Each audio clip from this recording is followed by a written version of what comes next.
Why, Annie?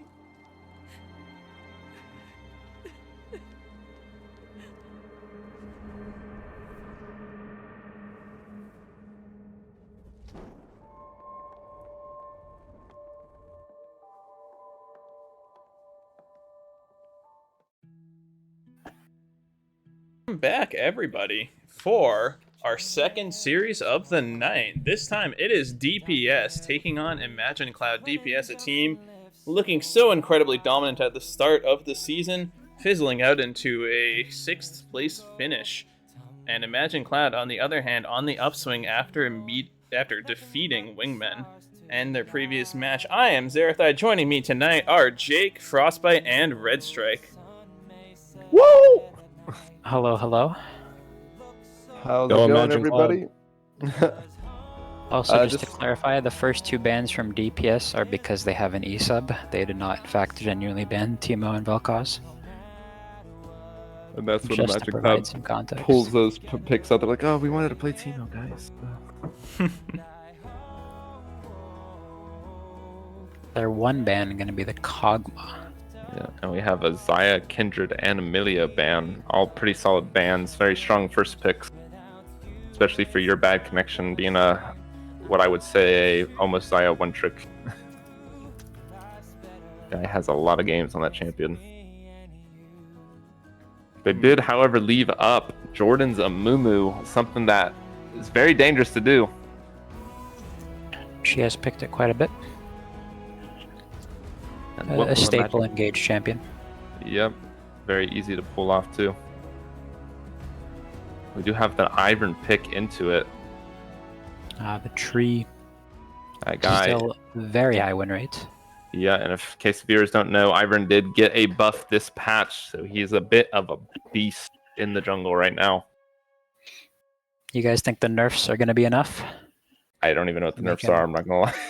It's like Daisy damage. It's like 40 to 160 goes to like 20 to 140. Absolutely not. That's and not movement enough. speed's going down a bit, and then the on-hit damage is also going down a bit from the bushes. We do get Dr. Dad's Rel though. Very prominent support, easy to control the lane. I think that both Rel and Ivern are in the if you let this go through draft, you are freaking trolling tier. And for Imagine Cloud to get both of them, that's suspect. I don't think, like, no one was going to pick Amumu, right? Like, the Amumu pick, at least I really hope, was never going to be contested. So I just don't see the value in blind picking Amumu B1. And the Gwen coming out. I do like the Gwen hover. Gwen is a very hard champion to deal with, especially as an AD carry player myself. Very annoying to deal if she gets the lead. Can be a very disgusting champion. Most teams have opted to ban it. That being said, most teams also have 3 bans. Yeah. So DPS has deemed the Kog'Maw to be more of a threat than the Gwen.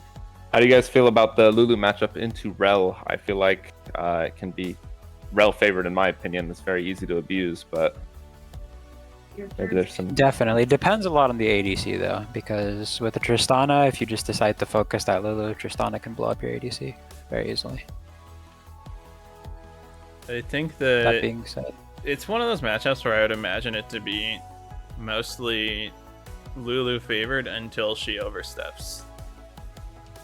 That sounds about right. Yeah, So, if she misplays, especially with the most recent Lulu nerfs being, I believe, armor and then some other stat, yep, she will pop like a balloon. yeah, we do see 2 mid laners in Malzahar and Anivia taken off the board for DPS, and 2 marksmen, the really strong lane marksmen, especially the Misfortune Lelouch off the table for Imagine Cloud. So what do you think they're going to be able to pick here? I mean, I imagine it has to be an ADC pick. Absolutely. Aphelios. Aphelios, right then and there. I think Rel Aphelios is a very strong lane. And honestly, I don't really like the Tristana pick too much into Rel, just because, yeah, maybe Tristana can get to the Aphelios, but once that Rel hits 6, it's very easily stopping that Tristana W every single time. So it's going to be a little dangerous for the DPS bot lane here. And I think with Aphelios' range over Tristana, it could blow up extremely in Imagine Cloud's favor. Yeah, normally Aphelios wants an enchanter, or he tends to do pretty well with an enchanter, but when you got an Ivern, you know. Hey, He gets the best playmakers are of the both dream worlds. makers. Playmakers are the dream makers. That's my opinion. That's true. Every time my team makes me pick Milio or Yumi, I cry. Ooh, that's I'm sure Jake can empathize with that one. Jake, are you here? Are you alive? Are you still with us? Yeah, kind of. Kind of. Could you elaborate? Dr. Dead. In the past 2 minutes, 5 different people have gone in and out of my room. I see. Okay, Imagine Cloud opting for LeBlanc into the Orianna. Probably going to be a very similar build to what we saw last series, the Static Shiv into AP. Gruer was pretty dominant on that. Thoughts on the draft? I like Imagine Cloud's draft a lot better. Yes, Camille can be a big issue, and Amumu can be a big issue, but I think with the Gwen, Aphelios, and Rel, even Ivern, all of those picks are very strong meta picks, including LeBlanc. I think Imagine Cloud draft, they just have what's strong, and they've shown that they can pilot these champions. I actually think, based off of having watched both these teams play a good amount in the regular season, I think both teams got picks that are pretty good for them. And, like, in terms of the theoretical matchup, I think that Imagine Cloud's draft is better, but in terms of how the teams play, I think they're actually pretty evenly matched here in draft. I actually think both teams got stuff they like to play. For sure. Something like Camille with Orianna Ball or Amumu with the ulti. You know, if that gets on Aphelios, it doesn't matter. Yeah. If Imagine Cloud can keep the Mumu away, I think Imagine Cloud does have the edge here, just because their comp is not necessarily easier to play, but with them being with both teams having comfort picks, it comes down to what champions are stronger in the meta currently, and Imagine Cloud does have the stronger champs. Yeah. Also, I will go back to that bot lane matchup. I actually not completely disagree, but slightly disagree. I do think Lulu Tristana kind of wins that matchup. I think Rel can definitely it's not straightforward where Rel's just gonna lose the matchup, but in general, Rel's cooldowns aren't all coming up at a time where Lulu can't polymorph most of the time. You have a small window, and in range versus melee, it's gonna be tough to capitalize on that. At least in my experience playing Rel. Yeah, I think with the bonus range Aphelios is getting, though, they can definitely look to keep the trades even. Yeah, Rel's can take the brunt of the poke just because of his double range into melee, but Aphelios does have that plus 100 range over Tristana early game until Tristana gets later levels for her passive to get her range back up in par with Aphelios. For sure, yeah. Yep. I think if it just depends on which team. I think if IC's bot lane is able to get the engage, generally speaking, they win. But I think if IC commits, they're pretty all in on lane when they commit, and then it's pretty easy for DPS to trade back if they don't land their engage. Absolutely.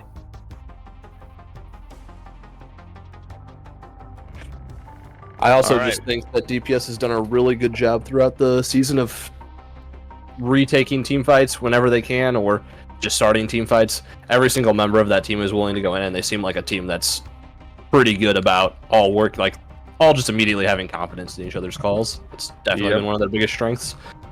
It will be a little bit harder for DPS, though, I think, this series, just because they do have the E-sub top lane, and their original top laner has gone to the mid lane. So we have to see if the synergy between Jordan and Cougar can keep up with Drewer and who's their jungler? I forgot. Crazed Juggernaut. Unless they changed in between games. No, it's still Crazed Juggernaut. Alright, so now that we have rounded the corner on the draft with the spectator delay ticking down, what do you guys think about these compositions? Which team do you think is going to take it in this game, and how do you think they're going to win? I think with Imagine Cloud's tempo right now, I think they have a very big advantage here, just because they can use the tempo from their first series to propel this game in their advantage, and I like Imagine Cloud's comp a little bit better, so I'm going to give it to Imagine Cloud this game. Red Strike? I think whoever pulls the trigger first and is able to get an early lead has a lot easier job. Because because I know that DPS will also unlock their comfort picks, which has additional value, even though, you know, stuff like the Ivern and Rel is pretty OP. That being said, yeah, I mean, I imagine Cloud definitely has an edge, just because, you know, AP LeBlanc, Rel, Ivern, Gwen, that's a lot of shit that they really like and is really, really good right now. For sure. Jake? Yeah, when I'm looking at the drafts, I definitely... I see merit to both drafts again. I think that I would give the slight edge to DPS, actually. Not because I think they have a better overall draft in, like, theory. Just because I think that they've shown throughout the season that when they get their picks, and especially Jordan, when they get their picks, they're just able to constantly take fights that they're all going to work together on, and they make decent enough macro decisions. Generally some of the better macro decisions in the first half of the season. Towards the later end, they weren't as clean, but they also had subs. I think Jordan being back is going to be a big deal also. Jordan always has performed well in fives from what I've seen, as long as she's not getting punished in the 1v1 jungle matchup. As long as they're able to just play their game and they don't get outright skill checked in any position, I think they just tend to win. Alrighty, well, that is our thoughts on the matter. Thank you, everyone, for joining us, and we will be back after just a short break for the spectator delay. Don't go anywhere.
Alrighty, welcome onto the Rift for game number 1 of DPS versus Imagine Cloud. I'm Zarathai, joining me once again are Jake, Frostbite, and Red Strike. And what do we see interesting so far? Well, we have the standard 5-point from both teams. I'm curious if any team will try to get some deep wards, get vision on this Ivern and Mumu, because knowing where these guys are pathing is very important.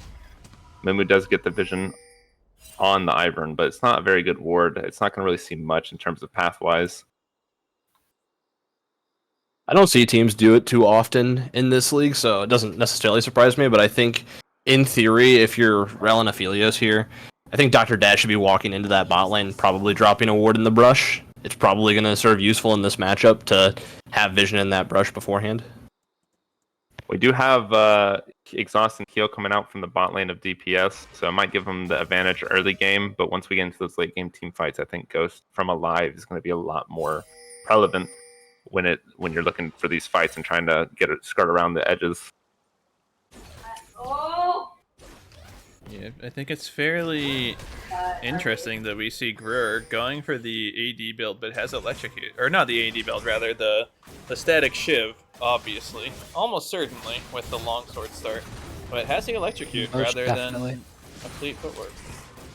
Yeah, that's definitely not standard. That's for sure. I think maybe that the LeBlanc is looking to abuse the Orianna a little bit more, just because I think LeBlanc has a lot more mobility to get away from the Orianna ball. So she might be able to not care too much about the harass that Orianna can put out. Is Canopton DC? I believe so. Oh no. That is tragic. Oh, I mean, This happened last game too, didn't it? Or last series? Yeah, they had a mid lane DC last series. He's a little... Imagine Cloud DDoSing out here. This was kind of... I don't. We have a little juicy trade happening in mid lane. LeBlanc getting chunked to almost half. Well, I guess she did need the fleet footwork after all. I mean, fleet footwork is just so strong, I think, especially in a range versus range, to be able to let you get your trade off and heal up way more. We're gonna be taken down to the clone already. We have Ivern clearing out some wards. Jordan going for full clear. I don't think Ivern cares too much because he, as you can see on the mini map, he does have those two camps ready to grab as soon as you pass up there. For a possible transition gank here, he gets that chain. Nice little trade on Cougar. Oh, Jordan going in. We'll just land the second bandage toss onto Dr. Dead, and Dr. Dead will survive with the crash down shield over the wall. Yep, Ivern is on the movement right now. He's just going to smite that away. And he should be able to get top scuttle if he passed straight up there, so that's giving an advantage to Ivern. Well, despite the Camille DC, she's not behind in levels, surprisingly, so... Yeah, it does have a big wave there. Canopton taking a lot of damage on this trade. Just Relish. Just able to snip away. Ignite drop by Canopton has a... whatever the heck Q is called. Precision Protocol? Yeah. Cho'Gath R. That sounds about right. Cho'Gath R on the Q. Cho'Gath R. Oh, we have a bait here by the Gwen. Ivern's in the... the Ivern shield and the root. Oh, does he get the trade? No, he doesn't. That is really good for Just Relish, and he has a wave in a perfect spot. He should be able to set up a freeze very easily on this Camille. Yeah, Just Relish, which I'm having. For sure, has the easiest freeze of all time. Honestly, probably should just recall and teleport back, yeah? Looks like that is what he's doing. Well, there's no major CS gap right now. We have another Ivern gank. Chain does miss though, so nothing's going to come of it. Does get the electrocute proc for a nice little trade.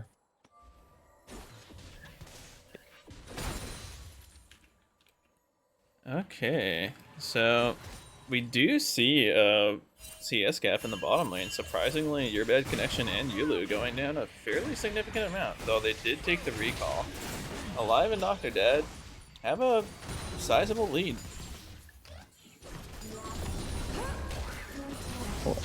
A nice little trade going in mid, hits chain.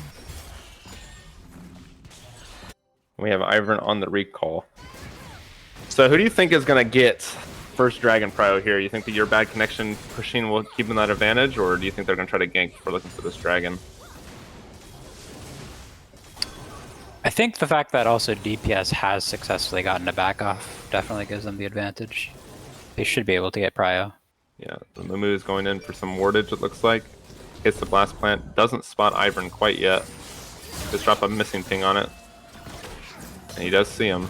Goes in on the Ivern, Q hits. Second Q hit. Is rotating a bit faster, but Good connection. Your Bad Flashing Connection over already here. Yeah, flashes over the wall to try to get the last shots onto the explosive shot, but not going to be able to charge that one up. And Race Juggernaut, while low, is forced into the other side of the jungle. This is free dragon for DPS. Yeah, DPS is getting this dragon. Crazy Juggernaut is just going for the Scuttle trade. Not quite how I saw them getting this dragon, but you know, they got there eventually. Yeah. This Aphelios is going to have a pretty juiced back, though. He is up 20 CS right now, so that is a pretty sizable gap that DPS needs to look to close. Yeah. Fortunately, huge Especially wave pressure. after the performance we saw in first series. Live was definitely able to exert pressure with that Aphelios. Yeah, well, that's a bit of an understatement for the damage I saw Live putting out in those team fights, man. I gotta tell you what, that guy played out of his mind, or out of their mind. I have no idea who they are, but they played incredibly hard, just splashing out so much damage in the Inferno. We see another gank being set up in the top lane. Relish pops the ulti. They're looking for a possible dive here. That should be a dead Canaton, and that is a good trade for Just Relish. 3-0 right now, growing that gold lead every single fight. Yeah, Just Relish having a really great game so far on the Gwen. Currently sitting up about 1,500 gold. You do have DPS's bot lane pathing top, though, for this Rift Herald trade. Or not trade, but Rift Herald. So that might be able to close some of the gold that Just Relish has gained. A very unfortunate disconnect from the Camille. Kind of spiraling out of control at this point. Yep. Imagine Cloud look. Oh, and another pause. Another DC. Oh no, it's from Imagine Cloud. So it looks like there's some DDoS wars going on right now. Some DDoS wars, perhaps, but I'll be taking it to a short intermission while we wait out this pause. Would have been.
Alright, welcome back after that pause. We are now live once again. We're trading really heavily in the mid lane with Cougar.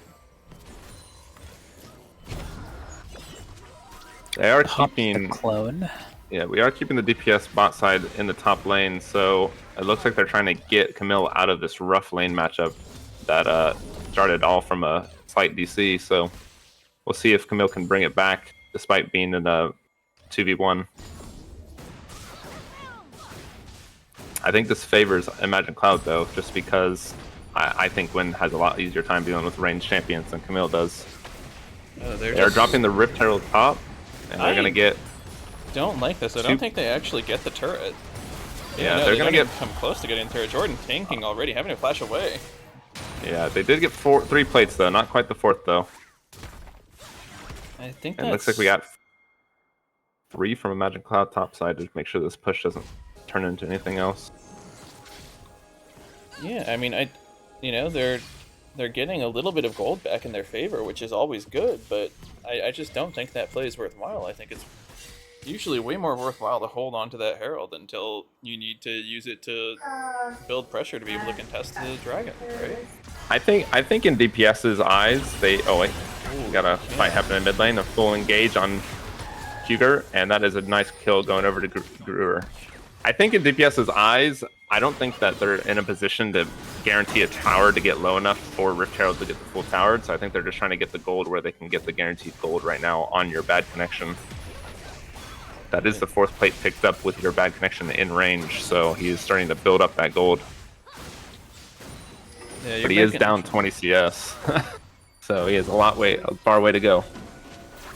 They should also be swapping back pretty soon. Dragon is in a minute 30. Yeah. Jordan's still hanging out on the top side, surprisingly. It looks like they're really committing to this turret.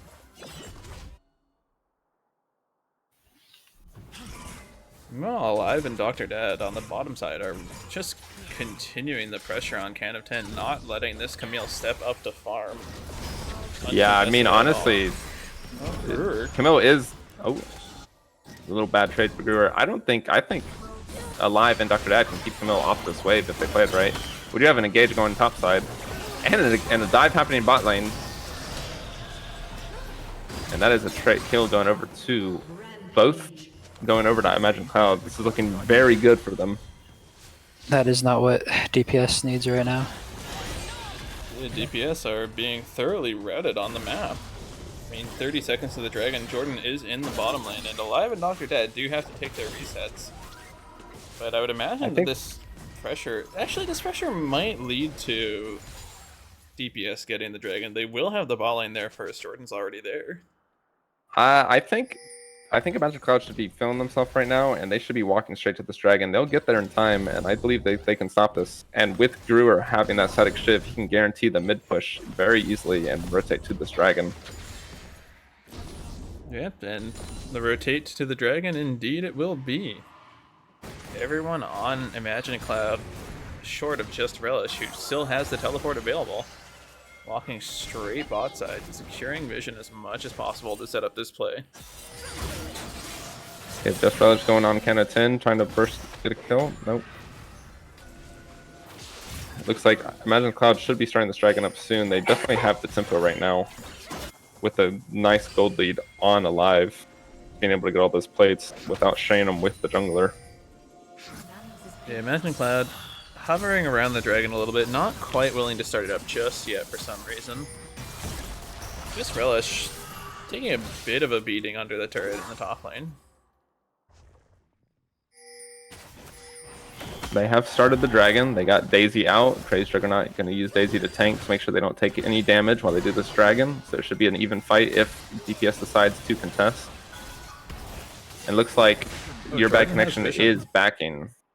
This does seem very difficult for DPS I don't think to contest. Yeah, I don't think if they're looking for anything, it's a steal, but it looks like they're just going to give up. And that is going to be the second drag going over to Imagine Cloud. And it's Cloud Soul, so things are looking up for them. They got the synergy right now. It's Hex Soul. You got baited by the spectator client. I would just say Cloud Dragon, not Cloud Soul. All good. Happens to the best of us, especially when Riot puts the Cloud Dragon icon in the top left instead of a Hextech Drake icon. Just delightful things their spectator client does. But now, even this far behind, right, there's avenues for DPS to win still. They have a really good Wombo competition set up. Do you think they're going to be able to set up to use it around the second Herald? That's what they have to look for. They will not win this flip push. Win is just out of control. We do have Dr. Dad going in on your bad connection. Exhaust comes out, Alive, taking a whole lot of damage. Your bad connection actually able to do so much damage here. Drewer is coming in for the support. Does get the sun on your bad connection. Misses the chain, but Dr. Dad picks up the kill. So that's looking good for Magic Cloud. Very unfortunate.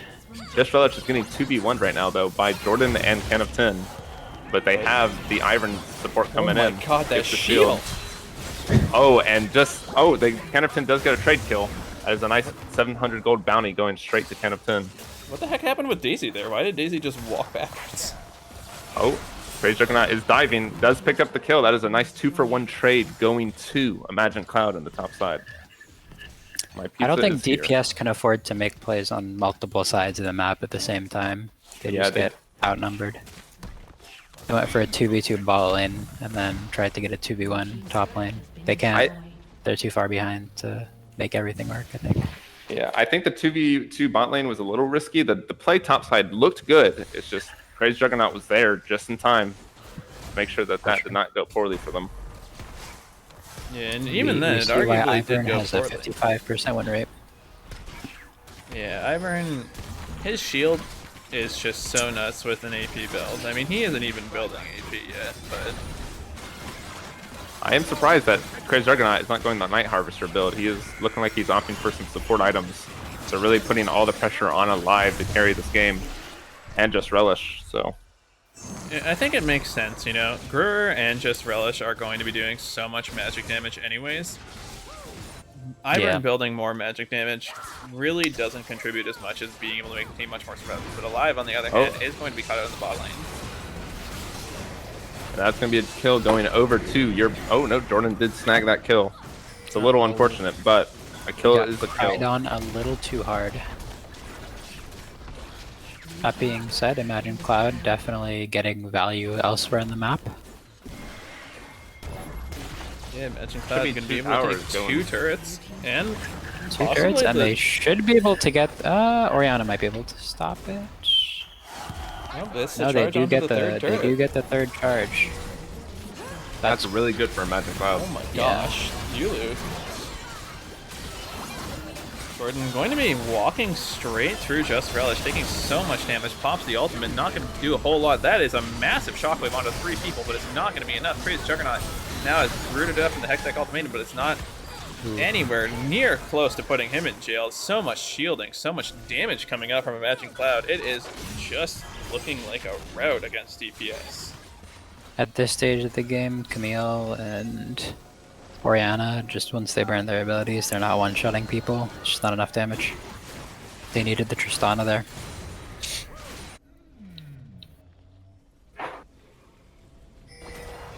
Alright, well, looking at the game state right now, how do you guys think that DPS can pull back this gold lead that they're at? They're 7k down right now.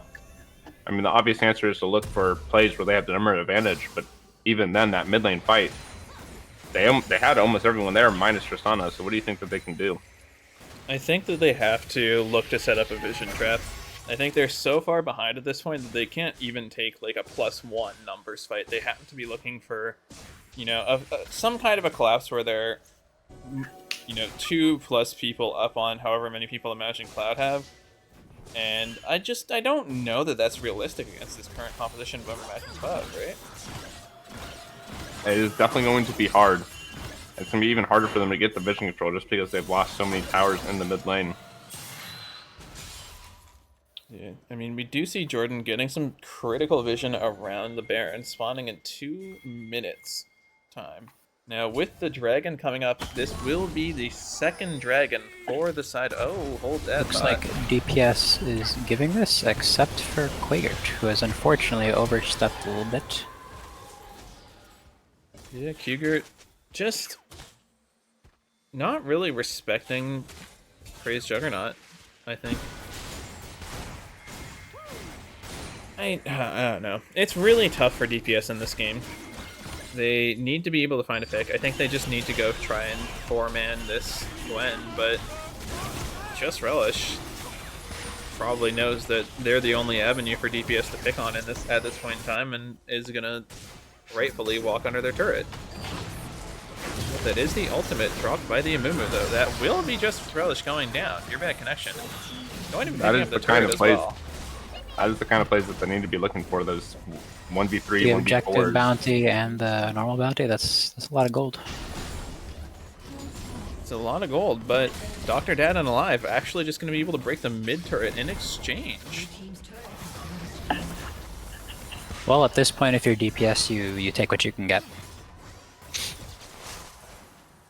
Yep, I mean, 6,000 gold behind. It's not insurmountable. But they are going to have to continue to play smart. Just Relish seems like the easiest target at this point in the game. You know, Gruer a lot too slippery, and Alive I don't think you'll ever find without Crazy Juggernaut and Dr. Dad too far away.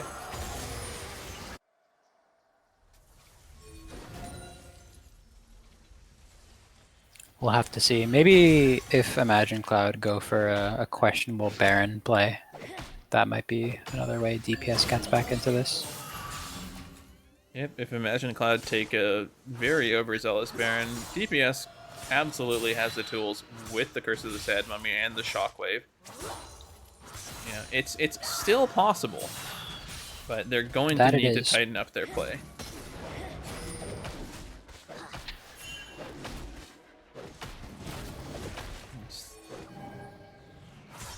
They are slowly but surely falling slightly further behind. More and more CS being picked up by Imagine Cloud, and you know, DPS.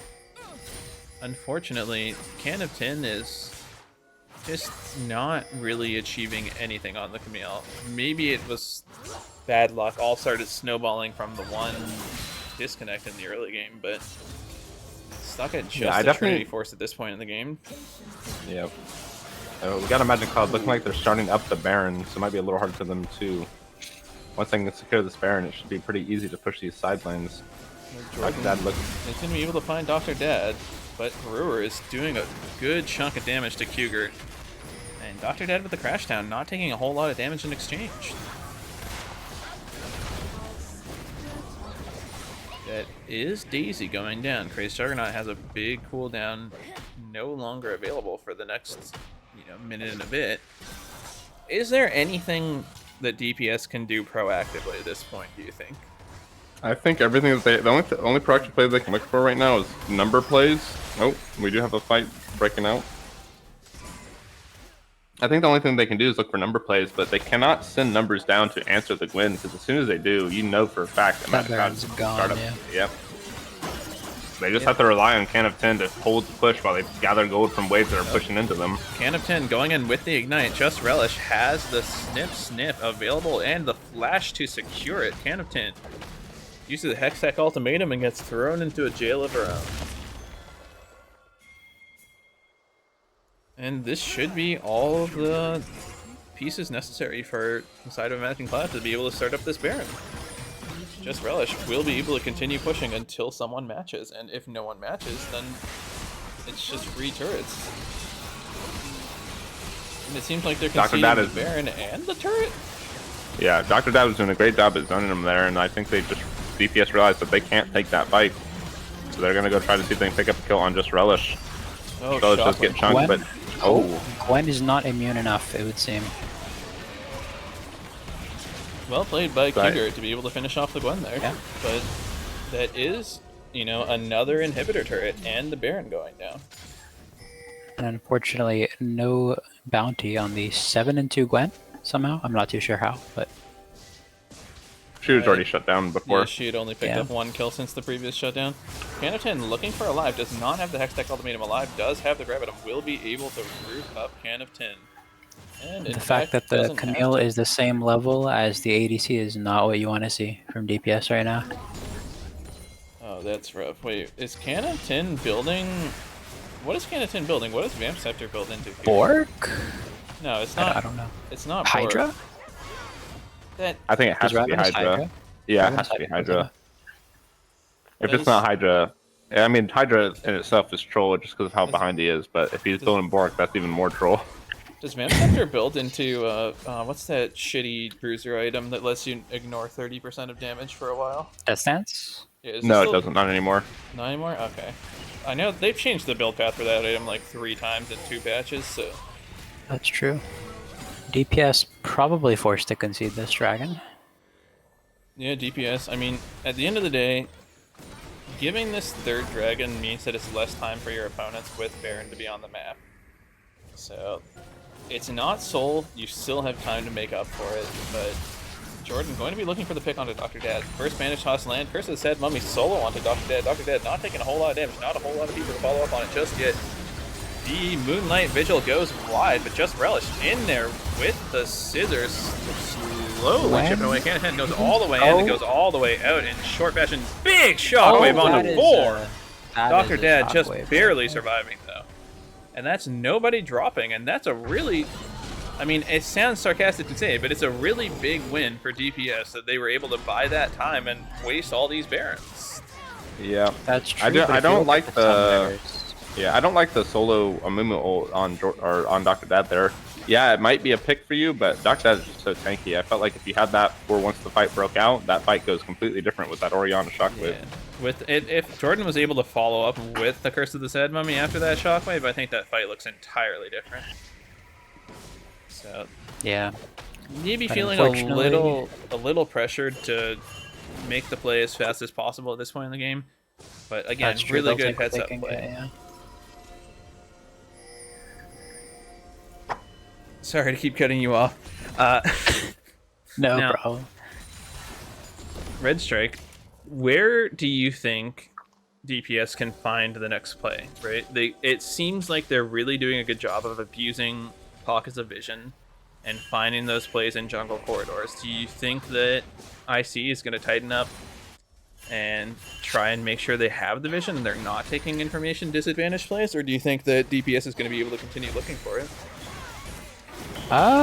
It seems like, well, as we're seeing right now, you know, DPS is overextending a little bit occasionally, but not getting super punished. In 3 minutes, things might get interesting because the Baron and the fourth dragon are only 30 seconds apart. Cougar. So, the Gale Force in to start the dive alive. LeBlanc getting very low, but no death. That's Yeah, tower. I mean, as this game keeps going on and on, I mean, Aphelios is just going to outscale this Tristana, and LeBlanc, if she gets more items, she's going to be able to your keep back these connection waves gets pushed. hit by the root. Lulu already burnt. Jordan looking for the fight. Jordan just going to be slowly sniped down. Actually takes like 0 damage. Jordan able to go in on alive. Still has Curse of the Sad Mummy. Unfortunately, Tristana too low. Yeah, it's just... Is able to get out, but they're burning ultimates for not getting relish. Maybe I mean, at this picked. point, for DPS, I think they've hit the point where they've just been outscaled, and it's just gonna be very hard to look for these plays. Oh, Can of 10. No sooner are you That talking about them should be being game. outscaled, but yeah, I I'm not think sure. that's... I don't think that's necessarily game unless your bad connection dies right here. Holy cow, that's a huge chunk of damage. Not game yet, but it's gonna with 2 inhibs down and Baron It's in a minute. 3 30, inhibs. It's 3 really, inhibs. oh, 3 All inhibs. 3. Yeah, I didn't notice the bottom. They can't It's gonna be even get access to their difficult, base. Yeah. If they do It would pull take off, a they just monumental throw. yeah. The only play I can see DPS looking for right now is Jordan has to sneak over to the Baron and try to go for a steal, and then hope that her team can just hold the front line while she responds. And even then, you know, Imagine Cloud is gonna get the dragon right after that, so that's Hextech Soul. Yeah, I wouldn't And be Hextech surprised Soul if and an Imagine AP Cloud... LeBlanc sounds unbelievably terrifying. It does sound incredibly terrifying, and I'd be honestly really surprised if Imagine Cloud don't just vision up the Baron and then go sit at the Dragon, right? They don't need to start this Baron before securing the Dragon Soul. Like, DPS can't do the Baron on their own. The only way I think the DPS can win at this point is if they catch a big fight right at the edge of Baron, but it looks like Imagine Cloud don't care what I have to say, and they're just going to start setting up the Baron. I mean, if they started on spawn and DPS isn't prepared, you know, they got 30 seconds, so DPS won't be able to get the dragon in that time. I mean, I don't think DPS can prepare. With 6 supers crashing in, 1 champion is not going to be enough to stop them from losing towers. It's just that's. Yeah. I think Jordan had to look for the steal, and she's not in position. So Yeah, I mean, might all of look for- DPS just conceding the map. yeah, they might look for a play at the dragon, but if they give this Dragon Soul and Baron, I think that is gift wrapping the game straight over to IC.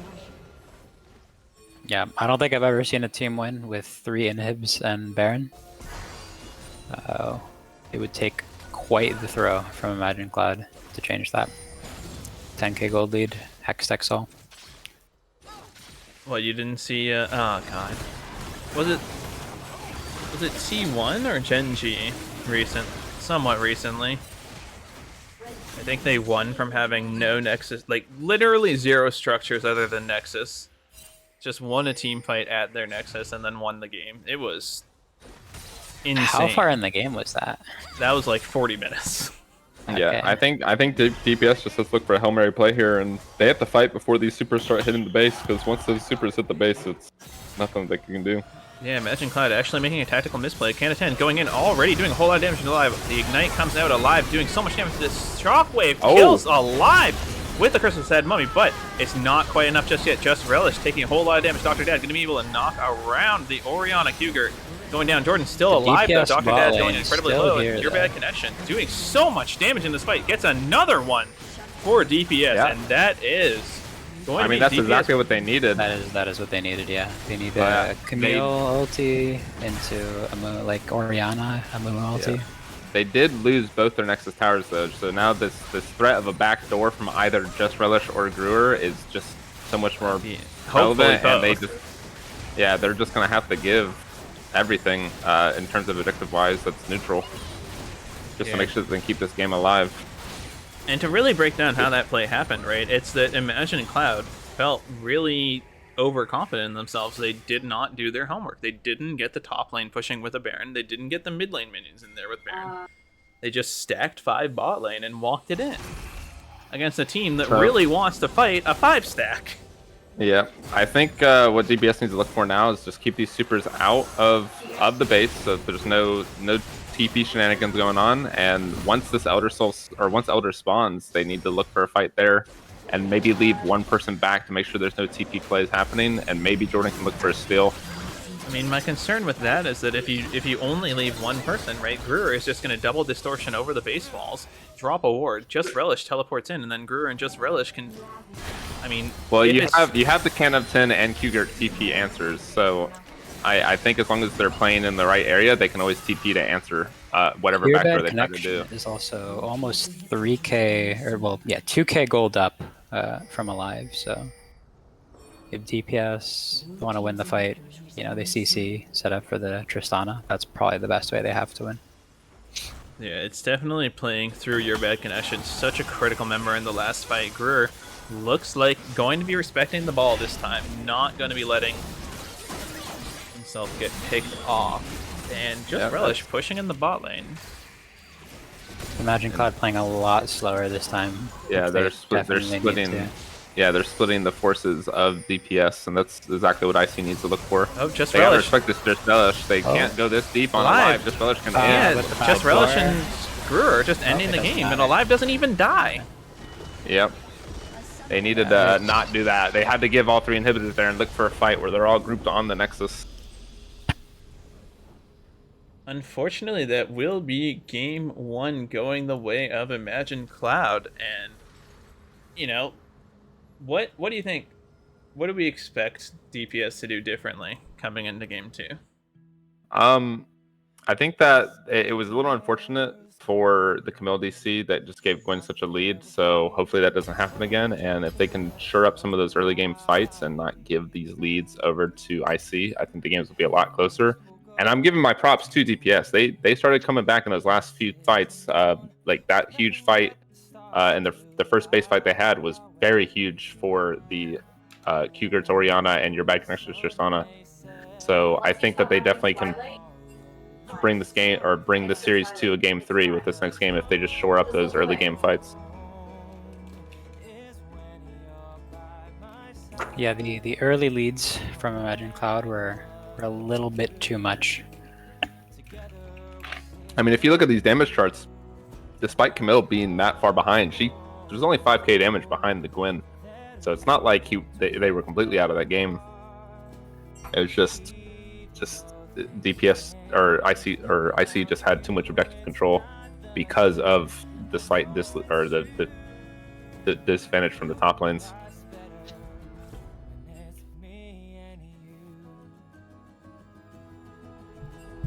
Yeah, I think that DPS, while they looked really strong when they could take the fights on their terms, they just need to try and not,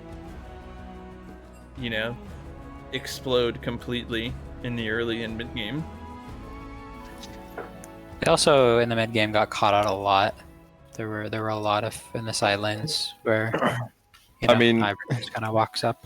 Yeah, it's very hard for DPS in that scenario because like they need to catch this gold. They can't let these guys freeze on them and get free towers. But so you got to take some risk, and because the gold lead that was growing for IC's side, the only way you can even try to close that is to take risky plays, and they did. They had some 1v4 top lanes while losing like a tower bot lane, but they got a tower in return, and it was an objective bounty. So this is the kind of plays that they need to keep looking forward to. Yeah, overall in the game state, it's not the greatest trade because you're losing these very important defensive towers inside your base, but it's the only way you can close that 10k gold gap, that 8k gold gap.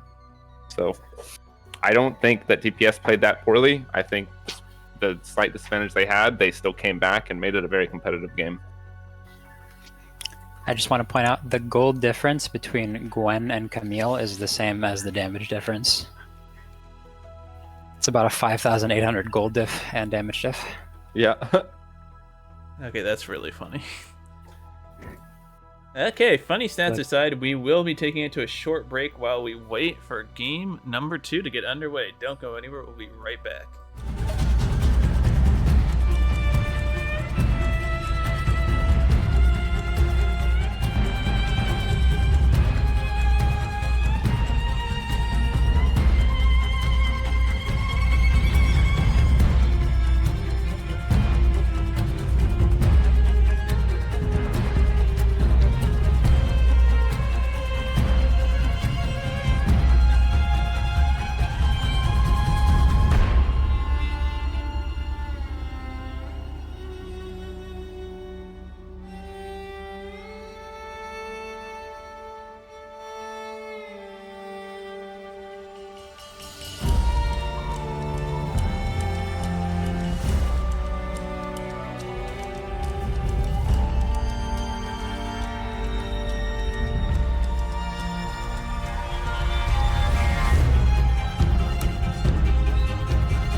Okay, welcome back. We are into the draft for game number 2 of... Oh, I did not switch the sides. Yep, you all saw nothing. Everything is exactly the way it was supposed to be. And this is going to be, of course, Imagine Cloud on the left, DPS on the right. Now, we do see the draft adaptation of DPS utilizing their singular ban to take away the Gwen from Imagine Cloud. Do you think Imagine Cloud are going to pick the Rel or the Ivern here? I want to see the Rel. I think they went with Ivern. It's Ivern.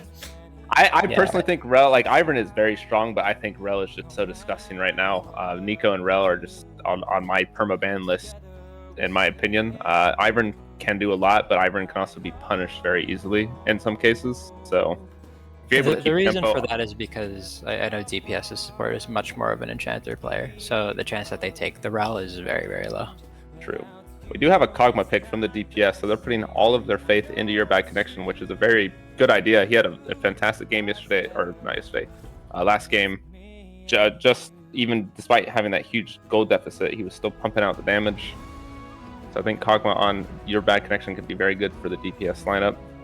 Yeah, your bad connection navigated some of those team fights incredibly well in the Tristana, being able to skirt the main damage threats of Imagine Cloud and still be able to actually kill people. It was really fantastic to see, but Sejuani picked up. Yeah, we got a nice Sejuani pickup, and there's no threat of a Trundle Jungle to counter that because they already have the Ivern locked in. And Hold up. That's not true. Ivern can definitely play top and mid. Oh, can he? I haven't seen it, but I mean, I haven't seen Sejuani. It is very disgusting. Yeah. If it's in a decent matchup. Or I don't even know what the bad matchups are. I haven't seen that much Ivern top, but like it's absolutely disgusting. The issue is that to punish Ivern to the extent that he's not useful as just being Ivern is really difficult, right? Yeah. We do have a Rel pickup from IC, so once again they have the Ivern Rel power picks, and I think Gwen was a little rough, but I don't think Gwen won that because of just that champion. I think she got lucky with the little DC that happened, and I think an Ivern or Rel ban should have been on DPS's priority in my opinion. But we do have a Janna answering the Rel, and I mean we've seen this matchup already, and I just don't feel like Janna can do it fast enough. Her cooldowns are not short enough to deal with all of the Rel engage, so I think this can be a little dangerous, and Kog'Maw Janna is not exactly the strongest lane. Yeah, I'm really shocked to see this not be the Lulu again, honestly. I mean, even though the matchup is worse, I feel like the Lulu just offers so much more for the Kog'Maw, right? Milio got banned, I guess, but I would say even Milio would be better than Janna in my opinion. But well, Milio is obviously better than Janna, but Milio is also like the absolute most bonkerest champion. Does Yulu play Renata? I'm not too familiar with what he plays. She does. Yeah, so I'm surprised not even to see. I think Renata can answer Rel very well, just because of the Renata glass goal and her Q, just being able to sling people wherever she wants. But we do have a Janna, so that's what DPS decided to do, and I'm not gonna lie, I'm a little disappointed in the pick. Yeah, that said, Janna absolutely can be one of those champions that can turn it around if you pilot it at maximum efficiency, right? Tom Kench. The Kench has been unbenched. That not the greatest team fighting. Blind. Pick, I mean, they ahead in lane. I mean, I don't think it's too bad. It keeps the Kog'Maw guaranteed protection from Rel Ivern. He can get countered in the top lane, but even then, Tom Kench is a pretty safe top laner, just like the Ornn, and it's kind of hard to abuse him. And I think this pick is very valuable here, especially if you're putting all the pressure on your bad connection. They just got to make sure that he can survive laning phase. IC does answer the Tom Kench with Ornn. I don't think that's going to go anywhere. I think it's going to be a wet noodle fight top lane. Maybe there'll be some early picks, but yeah, if anything, I honestly feel like Tom Kench wins that matchup, right? Yeah, I think so. Like Tom Kench just has so much max HP damage, and Ornn has his brittle stacks that he can use to do some massive burst. But if Tom Kench plays the range right, it's gonna be pretty hard for the Ornn. That being said, Ornn's got the perpetual scaling. True. That is true, but we have a Victor and Cassiopeia for the last 2 picks of IC and DPS. Cassiopeia, I feel like their range, other than Kog'Maw, is pretty low on DPS's side, and that can be a problem when dealing with Aphelios and Victor. But maybe I'm not 100% positive how the Cassiopeia Victor matchup goes. I think it's Cassiopeia favored, if I'm not mistaken, just because. Yeah, of the in lane DPS. it's definitely Cassiopeia favored. Yep. I think if the Victor messes up, Cassiopeia gets a kill. That being said, if Victor plays it like, space as well, then it's a little bit harder for Cassiopeia to... Yeah, at that point it's just a wave splitter showdown, right? Yeah, in team fights, Cassiopeia isn't going to be able to like get on the Victor Aphelios, but if they're like playing around the Kog'Maw, it's pretty good for preventing the Rel and the Ornn from getting in too close, right? If Ornn throws down the R in the middle of a fight, Cassiopeia just throws down the W. Yeah. Well, once again, I as much as I like what DPS is doing here, I think I'm gonna have to still side with IC's draft here. I think Ivern and Rel are just very powerful right now in the meta, and pairing that with Aphelios just allows him to do what Aphelios does best, and that's just spin to win with his red form and just do massive amounts of DPS. Yeah, the Severum Crescendum combo, always going to be terrifying. Of course, the coined phrase red-white time to fight Yep. will always hold true. I mean, I'm a little biased. I like red-blue, or not red Infernum a little bit better, just because it's just massive AoE damage in these team fights. And if you're looking at DPS's comp, that team is sitting on that Kog'Maw, so if he has Infernum out, that's going to be a lot of AoE damage that Aphelios can be pumping out. Yeah, I think if anybody on DPS does get super far ahead, it could be really hard for Imagine Cloud to deal with, like a very fed Tahm Kench, Cassiopeia, or Kog'Maw. Yeah. That being said, if everything kind of goes even, I think Imagine Cloud has an easier time like executing those fights, especially with Tahm Kench, who isn't a traditionally very good team fighter compared to someone like Ornn. Now that we see the teams, what do you guys want to see out of DPS to pull this into Game 3? Like what they have lined up? Where do you think that they need to be putting their focus to ensure that Imagine Cloud can't grow these early leads again? I think that DPS has to be making like actual early plays. They can't passively play this game, right? You have the quintessential scaling champions, Aphelios, Ornn, Victor. If you go late against these 3 champions and you're trying to engage into them, you lose. If you're not trying to engage into them, they're just killing your front line. You lose. It's just going to be terrifying if Imagine Cloud gets the late game uncontested. So I think DPS really have to be focusing on making sure that they're actually they're taking control of the game. They're taking their destiny into their own hands and really trying to run away with it in the early and mid game. There is one thing that, or like something that you hate to see when you see a Sejuani, is there's only one melee champion that can pair with Sejuani, and it's the Tahm Kench, and that's not exactly where you're looking to grow your lead. Maybe Tahm Kench can do some work against Ornn, but I don't think a fed Tahm Kench is going to do too much late game. So it's a little sad to see, just because you have the Janna, Kog'Maw, and Cassiopeia. No one else can really help you stack that Sejuani passive, but we will see if they can make it work. Yeah, we will have to see how they make it work. Of course, this will be DPS backs up against the wall, lose one more, and they're out of the whole tournament.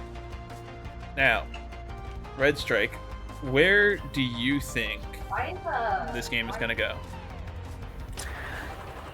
I think if DPS is able to, get an early lead, I can see them running away with it. But if they aren't able to, get a few early kills on the Kog'Maw or get the Cassiopeia in a very good spot, or get like an early, Herald breaking mid tower, if they aren't able to get that lead, it's really hard to see how they're going to be able to kill this Aphelios Victor, right? Because they don't even really have any dive potential unless like Tahm Kench is Wing, and right? How are you going to get through that Ornn Rel? Right, the only way is through the front line. So unless they're able to kind of get that lead, I don't see how they win. That being said, if they do get ahead, Cassiopeia and Kog'Maw can absolutely 1v9 this game with the Tahm Kench and Janna with insane amounts of peel. Yeah, of course, Victor Aphelios, one of those classic not lanes, but duos that's existed since I think season 11 already. Time flies, but they really want the enemies to chase into them, And I think that's unfortunately what DPS are going to have to do here. Of course, we will be throwing it to a short break. Don't go anywhere. We'll be right back as soon as we get in the game.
Welcome back, kings, queens, and everything in betweens to BTL. I am Zarathai. Joining me today are Red Strike and Frostbite, and we are witnessing the second and maybe final game of DPS up against Imagine Cloud. Looks like we have a standard 5-point. Oh, Jordan does get caught out by Crazy Juggernaut. It's a really rough trade for Jordan, but luckily they'll have time to back, and it's not going to be too detrimental to their start. If only Victor had first strike, get the early gold advantage. Yep. Would have absolutely been game changing. I mean, realistically, you just procs their support item first in lane wins the game. Yeah, I mean, you know, if you can proc your Spelthies first, you win the game. If you can proc your first strike first, you win the game. It's just simple math, really. Absolutely. Yeah. And we do have a slight Summoner Spell mismatch here. If you look at the bot lane, we have an Ignite versus Heal. So I think Dr.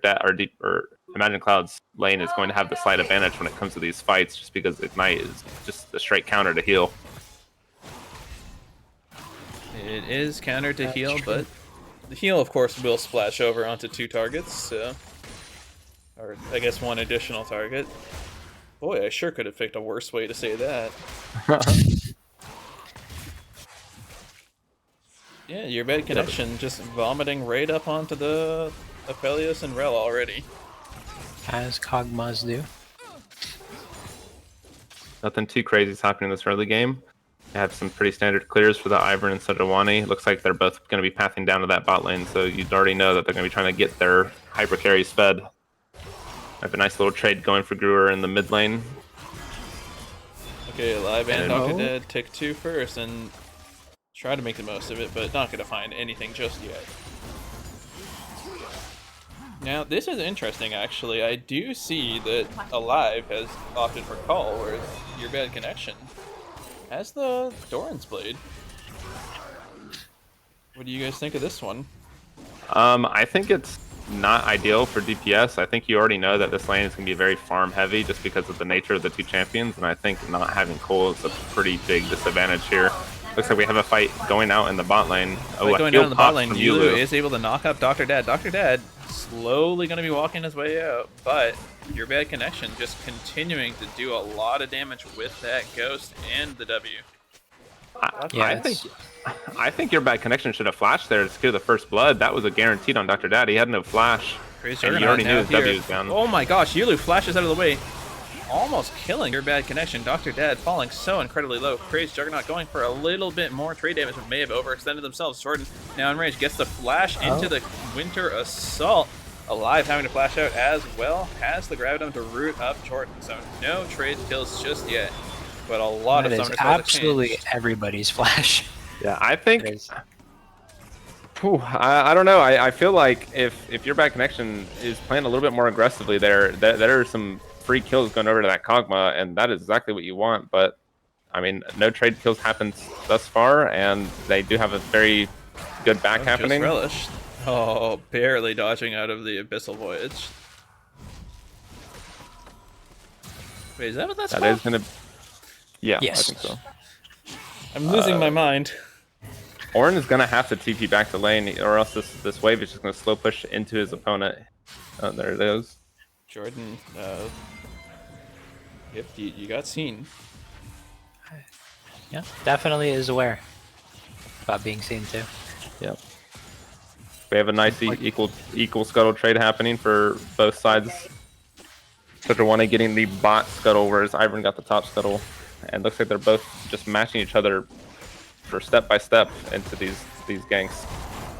Yeah, really nice deep ward into the Raptor camp by Yulu. Gonna be able to see if Crazy Juggernaut is on that side of the map. Of course, Crazy Juggernaut sitting in the top lane, just trying to cover up the Ornn, I believe. They do know that Sejuani's there, or they have a feeling about it.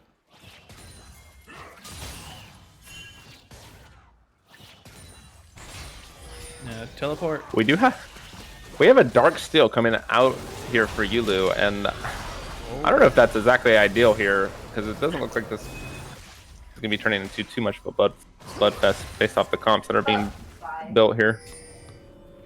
Of course, on the other hand, Janna is one of those champions that's really good at using the Dark Steel so incredibly hard to chase down and actually finish off. That's true. She gets the passive movement speed, and then if she's able to get the stacks moving very fast. Listen, all I'm saying is if Yulu gets well read this game, it's GG. DPS just win the series. Yeah. All right, predictions. What do you guys think the soul is going to be for this game?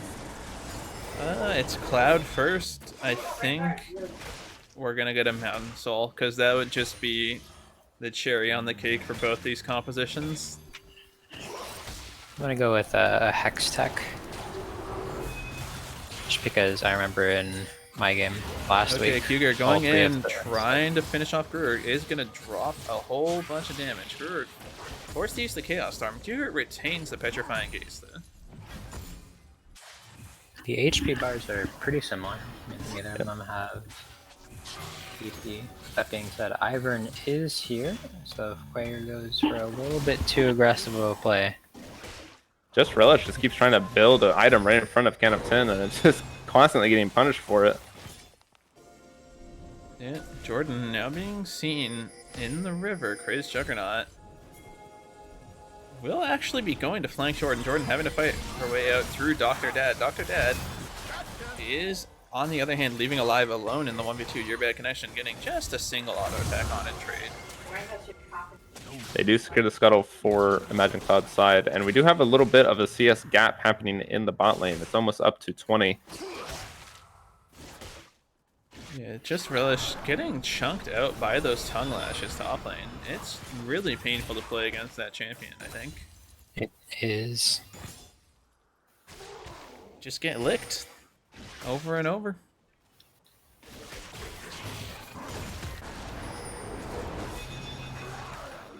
I think what Imagine Cloud should be looking for is, honestly, with the pressure that they're getting from top side, is a early Rift Herald, even if it results in a Dragon trade. I think you get a lot more value out of the level 1 Rift here. Yeah, just to make sure that you can explode these leads that you're trying to generate.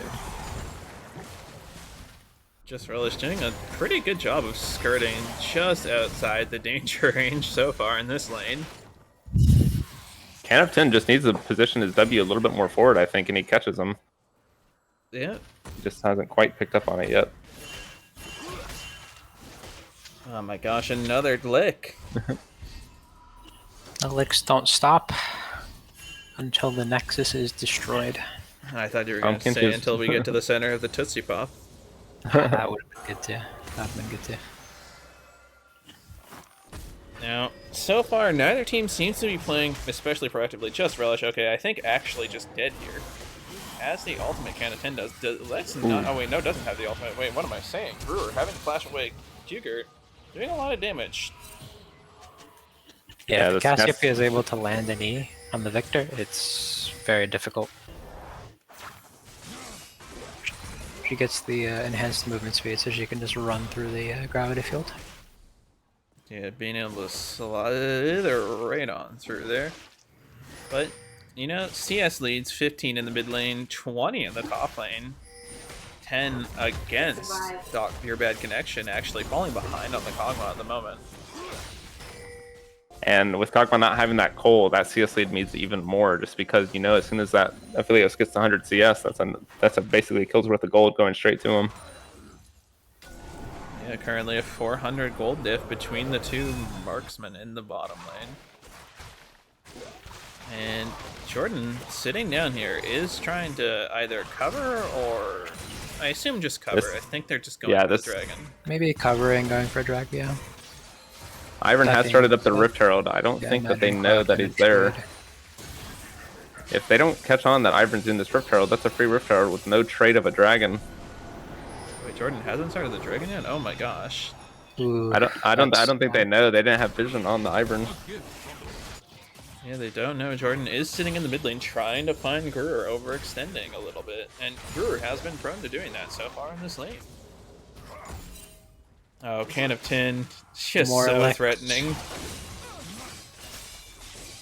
They have finally started the dragon. I imagine Cloud should know that this is happening, and with Alive having his ultimate, they could potentially look for a trade, but it looks like Ivern's just going to be passing top side. Maybe planning on getting some revenge for all the licks. I just don't think they can actually do anything to Can of 10 here, right? Daisy about to time out. Yeah, this is just a double wet noodle fight, I feel like. And that is going to be the call of the Forge God, knocking up Can of 10, is able to get the brittle auto attack. So many knockouts, so many bounces. Can of 10 has one more knockup to go. That is going to be the Devour onto Ivern, but Crazed Juggernaut gets the last blow, and that is first blood at just shy of 11 minutes. What a slow start to the game. Yeah, I mean, you look at these comps. It's the only way that this game could really go if you think about it. That's true. Yeah, I mean, I don't know. I think there's probably a universe where Dr. Dad plays more proactively on the map, knowing that Alive should just be able to survive bot lane on his own. Yeah, there's not too much threat on Alive here with the Janna. Maybe if they get hit by a tornado, but that would have to be a max range tornado. It is also difficult for him to do stuff, even if he were to go to mid lane. You know, the Cassiopeia just has no reason to burn the That's true. W. We do have Ivern pathing down here, but he will be spotted on the Tri-Bush ward unless they look to clear. They pinged that it is warded, so he does know. Yeah, both junglers sitting in this bottom lane. Crazed Juggernaut. Oh, Going to be looking for the kill onto Yulu. Yulu flashing away immediately. The heal burned already Ghost from Your Bad Connection. That is the Magnet Storm. That is the solo Moonlight Vigil, but that is a whole lot onto them, and that's a teleport from the Can of 10. Double teleports in, but Alive already down the lick, finishes them off. Neither Crazed Juggernaut nor Just Relish, or Dr. Dad rather, is able to block it. Just Relish going to be able to finish off Jordan. Never mind. Dr. Dad gets saved. Just Relish looking for Your Bad Connection. Crazed Juggernaut not quite able to find it. Flashes in for the Q, is able to land it onto Yulu, but it's not going to be enough. That is the Missile Void. That's teleport in. Okay, I don't know what took so long. Relish finishes off both of them, but it will be another trade kill. And at the end of the day, Crazed Juggernaut likely to be going down as well. The lick is there to finish it, and that's a flash in with the Petrifying Gates. The shield almost enough, but another kill goes to Can of 10. Brewer sitting mid lane, looking pretty. Yeah, I mean, That's about an equal trade. No kills really going over to anyone that truly matters, and Gruer is able to just get these plates. So I think overall it could be an advantage of IC there, unless Can of 10 can pick up a kill here on Gruer. He does not. He does have the Devour. Will be devouring Gruer right out of his turret. Gruer will be going down almost certainly. Oh, flashes the next tongue lash, and will be flash getting there. out Good flash. It looks like DPS did rotate their bot lane to the mid lane just for a short while KCP is on this back timer. I'm not too sure. Does anyone know if I saw Quaker TP'd at the end of that fight? Did it just come up? Because he waited a good amount of time before TPing there. I think they thought the fight. I don't think it just came up. I think they thought the fight was done, and then it continued to just keep going and going and going. That's fair. Yeah. Because Can of 10 definitely had the advantage in TPing first and was able to do stuff before Ornn got there. If Cassiopeia TP'd at the same time, maybe it would have been a lot bigger of a stomp. Yeah. You have a live opting for the Kraken Slayer first item here over Storm Razor, which I feel like Storm Razor could be very huge just because of the amount of... Sorry, I have to interrupt you here. You're wrong. Kraken Slayer is so much better into the front line that is being offered up, right? But there's so much CC he has to dodge, and if he gets hit by anything, because he doesn't have the cleanse, he's just going to die. I mean, you can still go Gale Force. I mean, no, you still get Kraken and Gale Force, definitely, but I think Storm Razor first item just for that early mobility is very huge. I mean, I don't think that the burst of movement speed is as useful as being able to potentially actually deal damage. That said, it's going to be really hard to deal damage to this Catfish because holy cow, Can of 10 is just going to be an absolute beefcake in the top lane. Dr. Dead remounts and is going to be hit with the Glacial Prism, going to be taken out almost certainly. That is a... Ooh, that's a lot of Chakram on the Alive. But Alive not able to chase down, does not have Ghost. And that's going to be 1-0. But again, the kill going over to the front line of DPS, not exactly who you want to see these kills going over to. The important part is your bad connection is passively getting that gold in. Now, that said, they are still behind Alive in terms of total gold. So that's 800 gold down. That 700, 800, yeah. Okay, Gruer is just dying in the mid lane. Petrifying Gaze finishes him off. And Call of the Forge God seems to have baited just Relish into another death of their own. Can of 10. Fighting in the minion wave does not care even a little bit.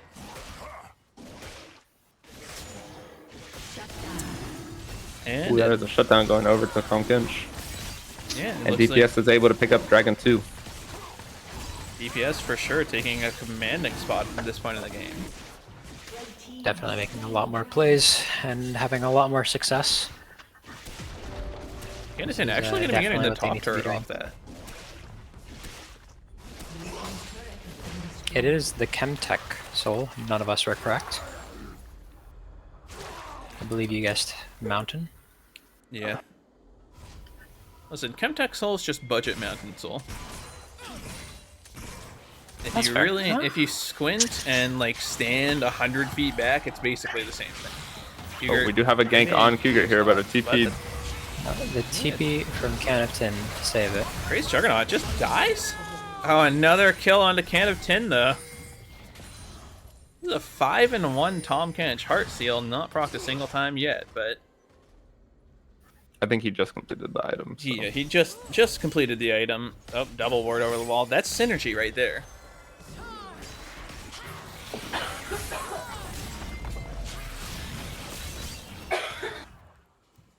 And a free Herald. Oh, Gruer. Can of 10 does not care even a little bit. Alive, ghosting into this. Now, Dr. Dad already at less than half health. Can of 10 going to be taking a lot of the Calibrum shots. There's so many Chakrams involved right here. Alive flashes in. Not going to be able to find more. Ooh. The late Gravity Storm, or Chaos Storm rather. Ooh, a nice ult by Can of 10 to save Yulu. Yeah, I think the Rel Q needs to be saved to break the shield. Oh my gosh, that is a big two-man knockup from the Call of the Forge God. That's going to be a lot more onto Cougar. You're taking a whole lot of damage, but Alive forced into the wrong side of the fight. Alive going down to your bad connection. Your bad connection finally securing one. That is Cougar going down to just Relish. Another case of the frontliner getting the kills. Your Bad Connection, though, is going to keep on kiting forward, keep on doing that little bit of damage. Praise Juggernaut has Daisy one more time. Jordan under the turret, sun up, going to be knocked up as well. That is another knockout from Daisy, but it's not going to be enough. And that is a big team fight victory for DPS. Yeah, I mean, looking at how these fights are going, I think since all the kills seem to be just going over to the front line, I think DPS is way happier with it because they do have the Kog'Maw to just shred through the enemy front line. Aphelios can't quite do the same thing as Kog'Maw just because of the mixed damage that Kog'Maw is able to put out. So no matter how these fights are going, if all the kills are going over to the front line, DPS is happy. Yeah, DPS's front line able to do a lot more damage overall. Of course, the Sejuani and Tahm Kench both with massive enemy health scaling damage.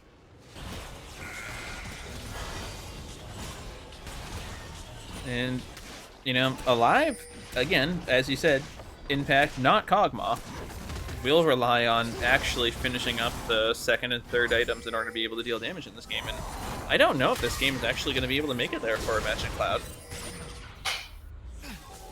And they're not out of it yet. There is a 2.5 gold lead, 2.5k gold lead for DPS, but it's definitely not anywhere out of their range to turn around. Brewer just walks right up to Q-Gerd and takes more than half their health in return.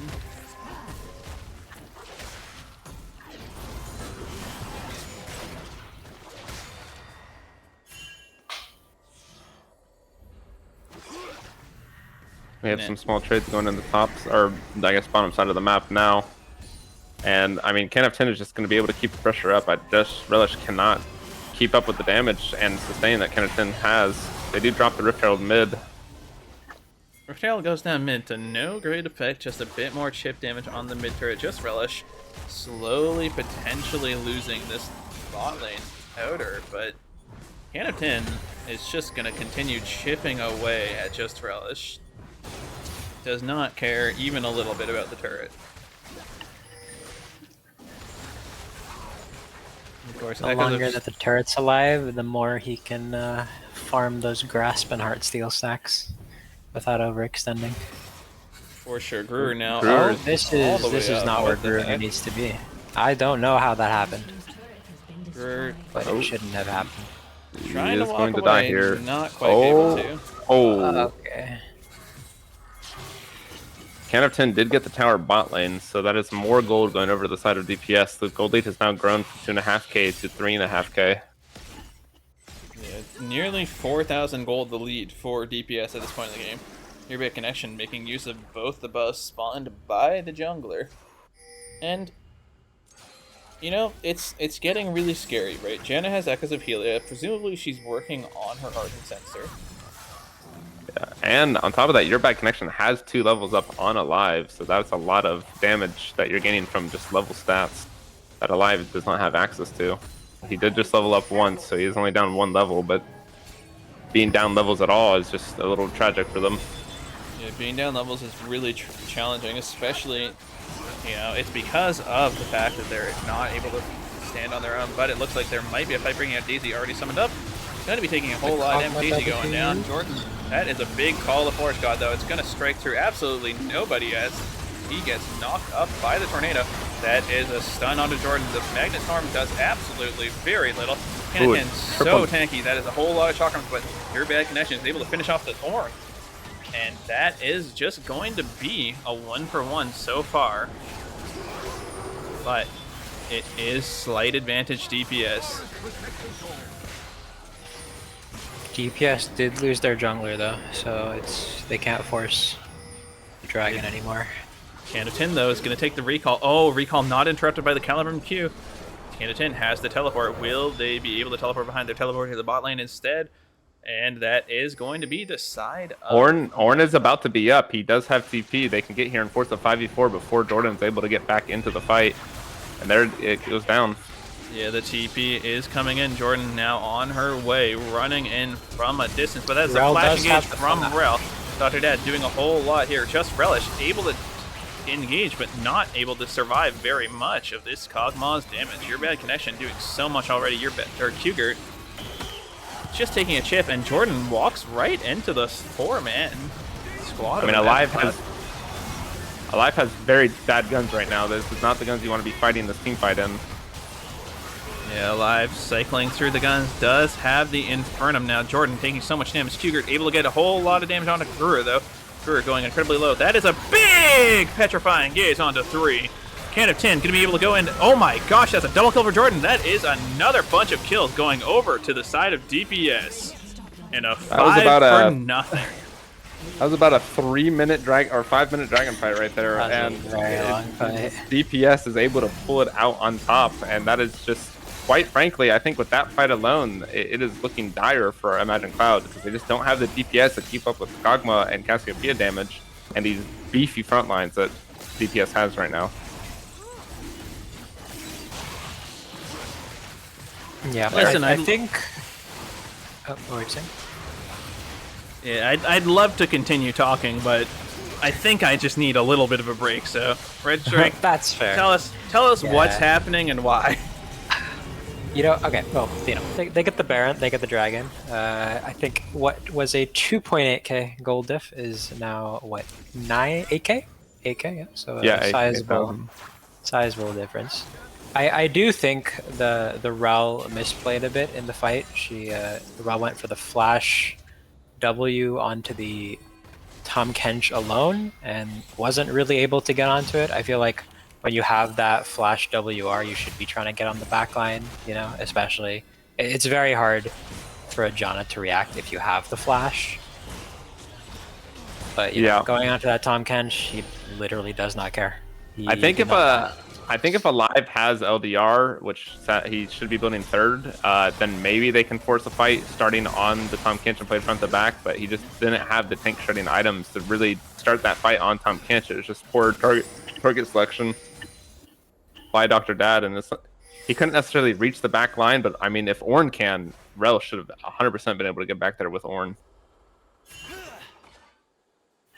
So how does Imagine Cloud come back from this? I think they need to be looking for number advantages and just buy time for Alive to get some items. Their only source of damage other than Gruer's Victor, but Gruer's Victor is 0 and 4 right now, so he's a little bit behind on the curve. Well, Devour comes out. The Tahm Kench has kidnapped the Ornn. Yeah, just relish. I mean, I think that at this point, Imagine Cloud is just taking the slow loss to DPS. I don't believe that they're going to be able to give enough time to have the scaling come in. Your bad connection on the flank. That is the Call of Forge God. Knocks up all 5 members of DPS. That is going to be the shutdown. Goes over onto the Ornn. Unfortunately, Alive goes down. Dad is able to knock around the Kog'Maw, but the Kog'Maw still survives nonetheless. That's going to be potentially game. I think that is game. I don't think that they can deal with Your Bad Connections DPS with just Ivern and this Victor, who's only at 1 item. He hasn't even completed his 2nd item yet, whereas you look at Cassiopeia and Kog'Maw, who are both on their 3rd and 2.5 item power spike. Yeah, Your Bad Connection looking to get a little frisky. Crazy Juggernaut taking a whole lot of damage from Qgert. Qgert is just able to finish him up. They should just keep pushing the towers here. I don't think Gruer can stop this. He does not have the weight there to deal with Baron. Gruer is 4 levels down on Qgert. Dr. Dad is able to get the knockup. That is the Moonlight Vigil. It goes a little wide, but Alive may be able to find a little more. Alive will, in fact, not be able to find a little more. Ooh. Qgert has the last bit of shield from absolutely nothing from Echoes of Helia, I guess. And that's going to be game number 2, going the way of DPS in, frankly, kind of astonishing fashion. I mean, yeah, I think Imagine Cloud needed to just drop that dragon fight. That was just looking like a lost cause the longer and longer it went on, but they were just too stubborn, and they felt like, I guess, if they got that dragon, the game was too far gone. But I think you wait for the soul point, let your Aphelios get some more items, and then maybe try to do that dragon fight.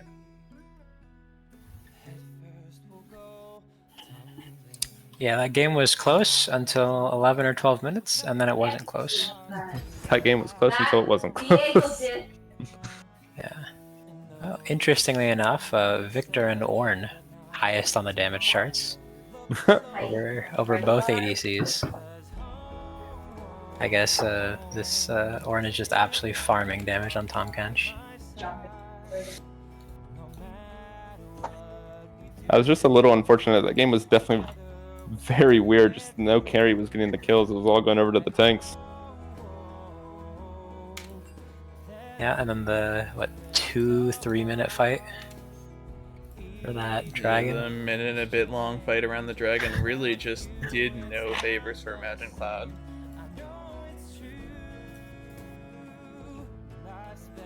Man, what a crazy game that was, and I need to rest my voice, and so with that, I will take us to a short break while we get game number 3 underway. Don't go anywhere.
welcome back for the draft of game number 3 between DPS and Imagine Cloud. I am Zarathai. Joining me are Red Strike and Frostbite. Now, we of course see the Gwen ban yet again.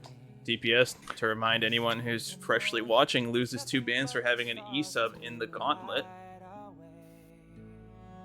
Now, what sort of draft adaptations do you two expect from this Imagine Cloud roster? Has elected to ban the Kog'Maw. Last game they banned the Millia. I think Imagine Cloud just should keep doing what they're doing. Their comps are looking very fine in draft. I think just giving over the Kog'Maw to DPS was a little bit risky, and I think now that the Kog'Maw's taken out, they can really look to abuse the Ivern and Rel pick, even if Rel's not the best pick into Milio.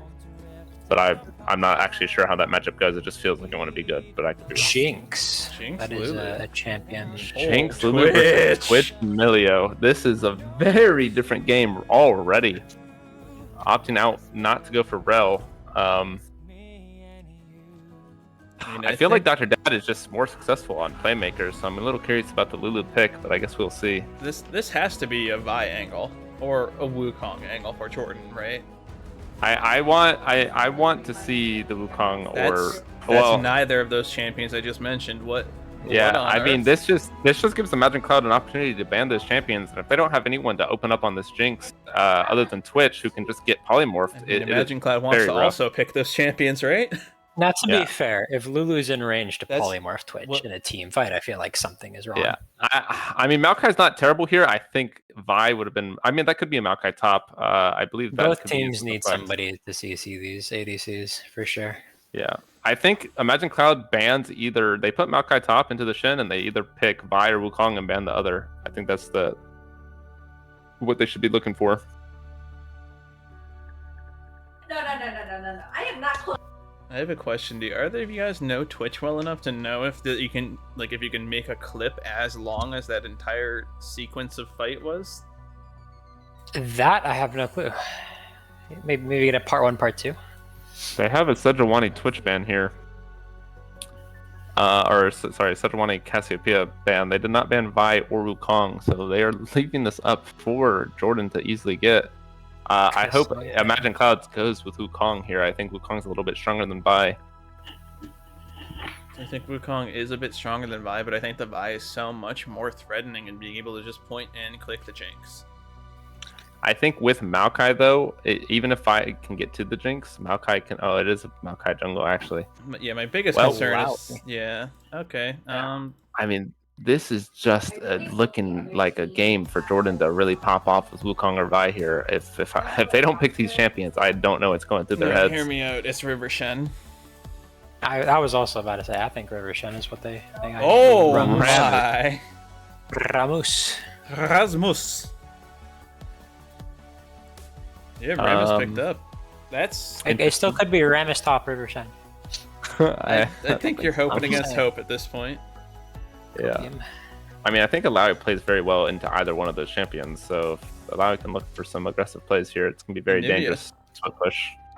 Now, Nivea was one of the champions that we did see Imagine Cloud banning out in the second round each time. It was Anivia Malzahar. I believe Quigert is a fan of the Anivia.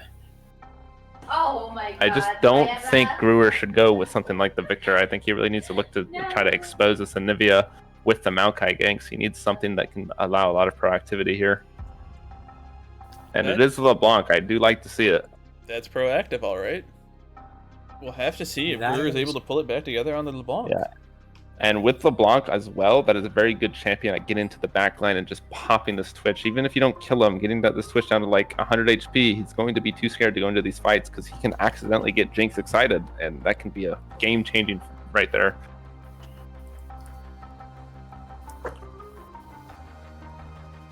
I do think Imagine Cloud...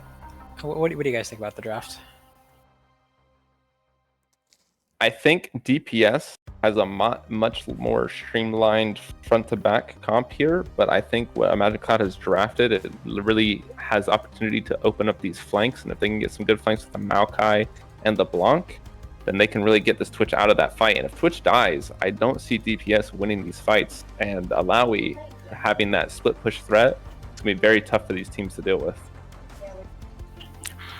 Yeah, I think Imagine Cloud definitely lacks, the ways to kill Twitch in a conventional aspect, right? Especially with the Shen with Emilio. Even if they didn't, and they just had more traditional, not as protective champions, Maokai's not really getting on there. LeBlanc's not getting there without getting CC'd. But that being said, if the Alawi or the LeBlanc get kind of strong and they set up a good split push, it'll be pretty difficult for DPS to match. Yep. Wait, you weren't paying attention. Now, one thing that I think there's, I think you're generally right. The DPS composition is a lot more point in a direction and just shoot, right?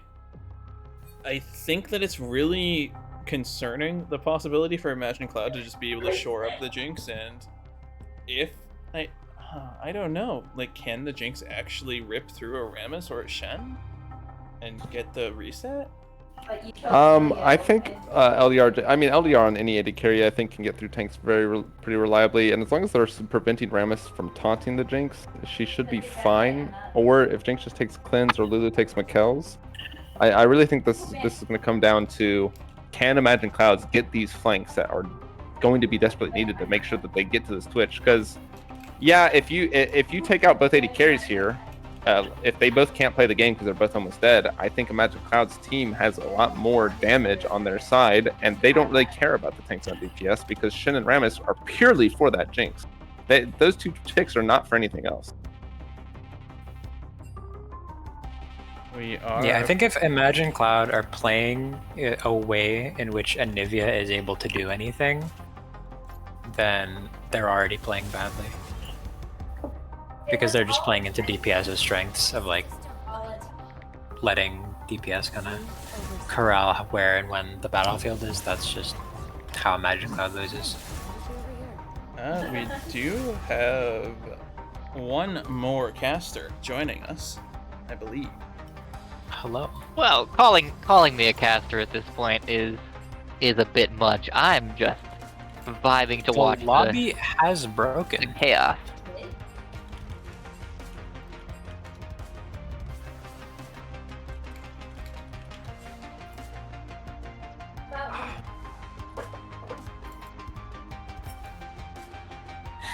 That was perfect timing.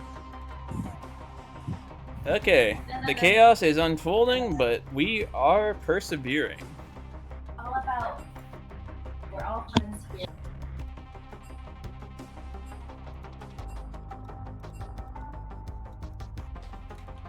So, catch me up. What have I missed in games 1 and 2 here? So game 1 you missed Imagine Cloud just slowly rolling over DPS.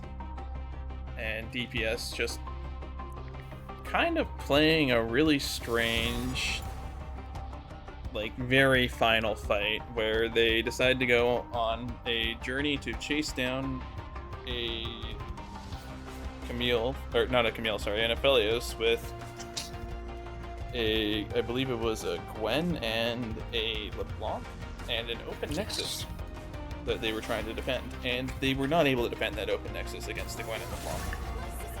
So, I never would have guessed. yeah, no, it's really hard to understand why they weren't able to, but, for some reason, it just didn't happen. Now, the next issue, or the next game was, there was a 2-minute long dragon fight where Imagine Cloud went from being 4,000 gold behind to 8,000 gold behind because they got aced and the enemy and DPS got Baron. So this fight lasted for 2 minutes, which I assume means that people died, respawned, and died again. Yes. Yes, there was about 3 That is in fact literally what happened. There's 3 people who died and came back. Good. I think 2 people grief. died, but Oh, one no, it person was just two. backed in and TP'd. Yeah, it was two people who died. It was the jungler of DPS and the top laner of Imagine Cloud. And the top laner for Imagine Cloud was able to teleport back, with the top laner for DPS getting low HP, resetting and teleporting back as well. And then So Jordan. what I'm hearing Yeah. I'm hearing that this has been an absolutely fabulous series to watch. It's been chaos all the way around, and it's really delivering what the Gauntlet wants to be delivering. Absolutely. I love that for us. Now we'll have to see if Game 3 will live up to Game 2 and Game 1. Now, Alls, having not seen these drafts until this exact moment, what do you think of these two drafts? Ooh, this is spicy here, Nyarko. I'm looking at this. First off, Nyarko? I was a Nyarko. That was my co-caster for the past 3 hours. My brain is fried. Yeah, that's Come watch understandable. Metashift. We have fun. I was a Shen one trick for 3 seasons. I love Shen. I love to This see is Shen information play. I did not need to know about you. Does it make me more or less in your eyes I plead that the I was a fifth. Shen one trick? I plead the fifth. Understandable. Either way, Am I love allowed to do that? see I'm Shen Canadian. play. Yeah, we American rights extend to all people because the whole world should be American. That is the most untrue statement I've heard so far this cast. And I've heard Don't some worry, shit. I don't believe it. Even I don't believe it. But all jokes aside, I love to see Shen. This is not a matchup that Shen wins. Additionally, this is a team comp that is entirely built around your bad connection, which I am fine with, because DPS as a team has played incredibly well when they're playing around your bad connection. The problem is that makes it incredibly easy for Imagine Cloud to win this game, because all they need is for Brewer to find a single assassination, and the game is over. Yeah. Sounds about right. Yeah. I want to give the edge to DPS simply because they're playing to their strengths, but because it's such a narrow path to take, I think IC has the overall advantage here. Yeah, I think Imagine Cloud certainly have the more advantageous composition, but DPS I think have the one that's simpler to pull off. We'll have to see how it matches up between these two teams once we get onto the Rift, though. And we're currently waiting out the spectator delay. It'll be just a few short minutes. Don't go anywhere. Oh, that was the wrong... Oh, we're still there.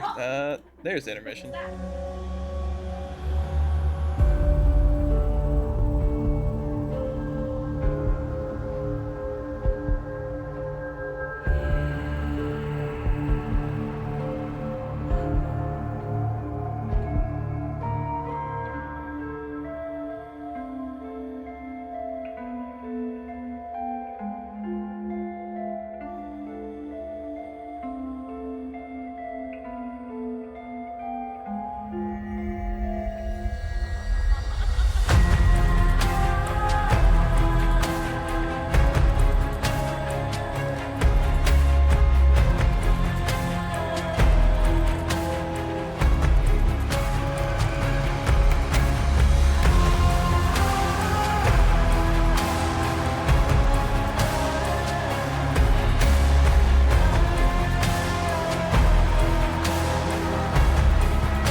Alright, ladies and gentlemen, we are currently experiencing some technical difficulties on our end. The lobby appears to have timed out, or not timed out, rather. There was a slight difficulty with Riot Games changing the rune set of Alive. So we're currently speed running through the lobby drafting, and we're going to get into the game as soon as we can. Don't go anywhere.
Welcome back onto the Rift for game number 3, guys, gals, and non-binary pals. I am Zarathai. Joining me are Alls, Frostbite, and Red Strike. Now, what on earth do we see happening other than my scoreboard being completely misarranged by that utterly fantastic experience with the Riot client earlier?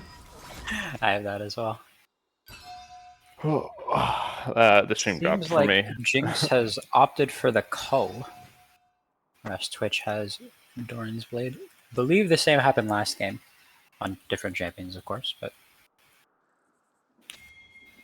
same thing. It sure did happen last time. Anivia has Unsealed Spellbook. I believe that isn't standard. I don't know. Anybody know? I haven't seen that champion in forever, so I wouldn't know. It's I have not no idea. standard, but if you're going for more supportive as opposed to being damage focused, it's not awful. Because it still offers you a lot of the base stats that you want while giving you the flexibility to be helpful for your team in other ways. They're really leaving everything on your bad connection over here. They really are, which is fair. Your bad connection has been an absolute rock for DPS throughout the season and throughout previous seasons. If he can step up here, they can really take this game by storm. Yeah, so far, it looks like they're just going to be playing for the bot lane priority. Neither side quite willing to give that one up just yet. Imagine Cloud missed a minion on the first 3, so off that prediction, I'm going to say DPS wins. True. Understandable. Listen, it's like proccing spell thieves before the game, right? You get spell thieves, you get first strike gold before the game, or if you get the first 2 minions. That's Lives continues to run at them. Yulu just gonna drop the cozy campfire, and that is your bad connection and Yulu coming out relatively ahead on that trade, honestly. Yeah, not awful, but Alive here, getting this pressure down, forcing your bad connection to give up a little bit of that pressure, forcing those cooldowns early, and forcing Yulu to lose that much mana, means that Alive will be happy to sit back and scale up as this game goes on. They have the Cole, so they're wanting to play this slow. And Yulu's stepping up way too far out like this. Yeah, Cozy Campfire comes out again. Your bad connection trying to trade really hard onto Alive, but just even with the additional range, not going to be able to find it. Some very aggressive positioning from the bot lane.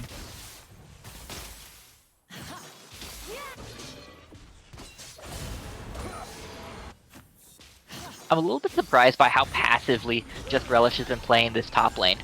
Alawi is known as being such a lane bully, especially with that test of faith, that seeing her play this passively, especially from Just Relish, who I have seen historically as being a fairly aggressive laner, feels a little bit strange to me. At the matchup for the Alawi versus Shin, it's actually Shin favored early game. Alawi needs to get about an item before it starts going in his favor, just because Shin's base damage is so high with the Q damage. So it's a little risky for him to actually take these personally actions. by Alawi. Valid. Oh, just If Alawi can connect to ease, then yes, it is Alawi favored. But if he's not connecting to ease, it's going to be a bad trade for him. Until he gets some items. Gonna be forced to flash in the mid lane. Nearly dies even with it. But that's Crazy Juggernaut. Twisted Advance Bramble Smash onto your bad connection, who will be able to ghost out. Yulu taking a little more chip damage in the trade, but looks like it's just the ghost in exchange for nothing. Interesting. So saplings don't proc on invisible targets. I did not know that. Yep, can't see him, can't hit him. That's fair. Crazy Juggernaut now in the mid lane, looking for the Twisted Advance onto Q-Gurt. Will be able to find a Q-Gurt. Actually is knocked up during the travel time of the Q. Will not be able to stun up for Gurt. Just going to be able to do a little more damage. Will they be able to finish it? It's first blood. Going over, unfortunately, onto Crazy Juggernaut, but that may be another one onto Jordan. Jordan doing so much damage to Crazy Juggernaut. The minions are the doing flash some good work will as well. ensure it. A 1-for-1. I think Jordan gets out alive here. The fact that Canatin is in the area, yeah, forces that back. Yeah, That is pretty good off of Gruer, though. He does get the Shin flash. So that is very advantageous for the Just Relish, who had to use his flash for an earlier trade. Yeah, but unfortunate the kill goes over to Crazed Juggernaut. You want that on the carry here, especially when you have a team like DPS who's so indexed into a single carry, wanting to have that assassin stacked up. Yeah, Just Relish, unfortunately, going to be dying in the... Oh, maybe not? Oh, just barely dies in the 1 versus 1. That Shen passive came up in the nick of time. Yeah, Yulu That's and a your big long connection. cooldown.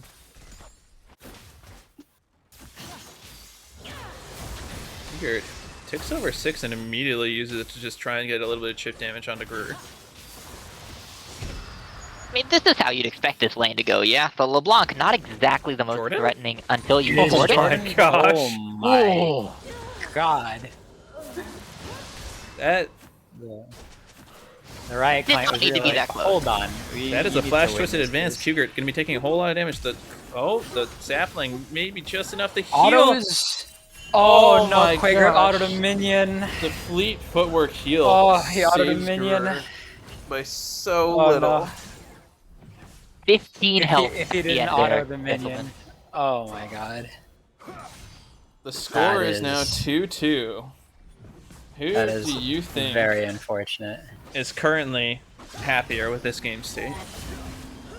I'm gonna have to give it over to IC. Yeah, the kills are going over to Maokai, but any amount of gold that you're giving into Greer by them being assists, as soon as he gets that static shift, it's gonna be a lot easier for him to look for plays and get out of this lane.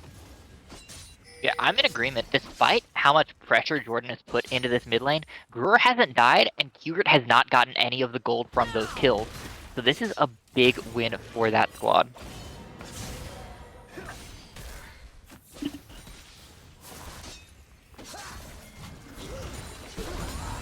On top of that, Gruer is technically up on CS. Yeah, he's down 3 alive. CS right now, but he is catching a huge wave under that tower. Alive and Dr. Dad are taking a really strange fight in the bot lane. They're splitting themselves so much. Dr. Dad going to be taking down to the poison alive, forced to flash over the wall. And your bad connection just picks up 1 for free. Yeah, that's a baffling fight. You don't take that fight until people are level 6, right? You need the Nature's Grasp to really make that work. A bit of an anti-synergy between Alive and Crazed Juggernaut. What happened to Just Relish's W there? It wasn't in range of the tentacle, that's all. Okay. DPS is going to pick up the first dragon, it looks like, unless IC is looking to contest. They do get slow on Yulu. Grur. Yeah, Gruer is here as well, but I don't think they have an option into this fight. Crazed Juggernaut's still level 5, you can't really engage. Grur taking a lot of damage from over the wall, but he'll just be able to walk it out. Shen has hit that pivotal level above level 6 now. He does have access to the ult. It's going to be a lot harder to get kills on these carries that you need to get kills on. And the downside of Alawi, of course, is that she doesn't have any hard CCs. There's no way to dissuade that Stand United, so Shen will always be a part of the fight when he hits that R button.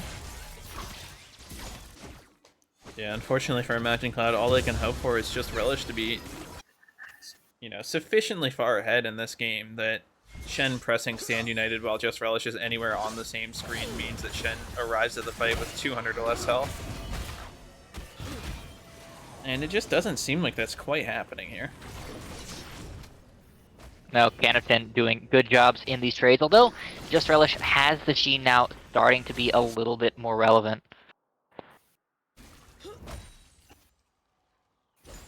The gold diff is basically negligible at this point, so it is still anybody's game. The only difference really being that dragon. Interesting where the gold is distributed, though. Can of Tin and your bad connection both pretty far ahead, whereas Crazed Juggernaut and Gruer holding it down for IC. If you're IC, despite the fact that you're not ahead, I still think you're okay with that, because you need Gruer to be That's the the Giga ultimate carry going here. into the mid lane. Gruer has the chains. That's another root. Bramble Smash is going to just do chip damage. And Qgert actually gets the Stand United on him, so that's going to be Canotin coming into the fight. That is the Jinx Rocket. Coming all the way from downtown just to do a little bit of chip damage, but your bad connection opens up with the spray and pray, is able to take down Gruer. very late rotation from the bot side of IC. They didn't respect the fact that Your Bad Connection and Yulu were MIA. That's something that you have to be talking about with your team from the moment they step out, especially when it's a Twitch. Yeah, Twitch, one of those champions that's insanely good at just popping up out of nowhere and doing, frankly, obscene amounts of damage in a ridiculously short time period.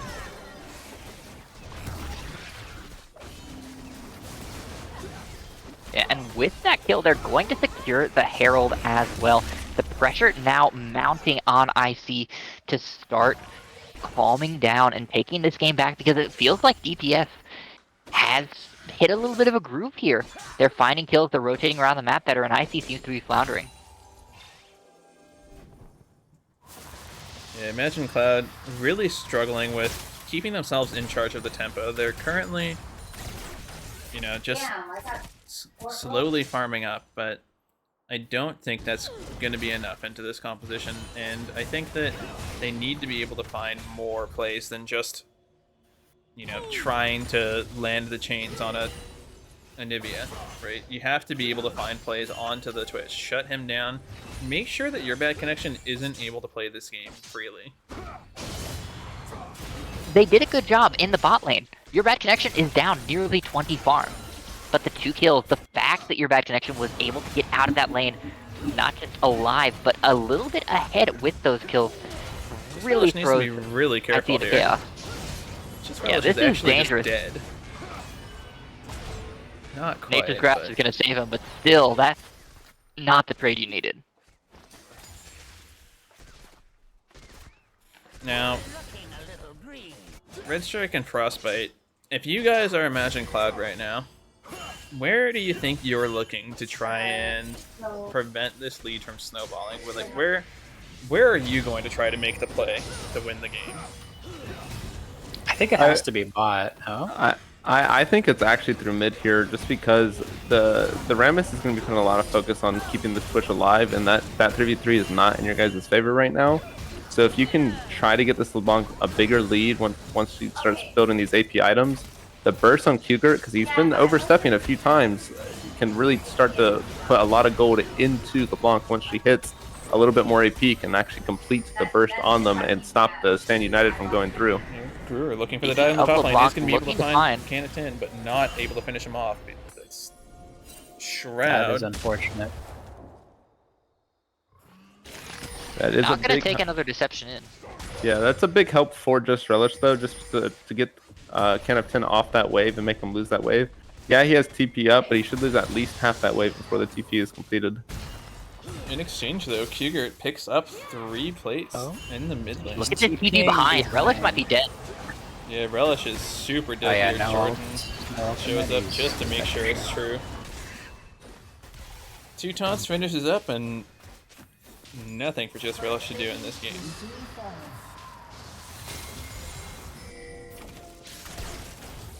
That feels early on the Unleashed TP, isn't it? No, they changed it. Oh, Make they it 10 earlier. minutes now. 12 minutes? Wow. 10 minutes. God. I spent too much time casting, I don't even get to play the game anymore. Shows what I know. Or read the patch notes, evidently. Hey, I don't have time for that neither. Understandable. May I interest you in the much more economically time-wise... Oh, Cougar is getting caught out here.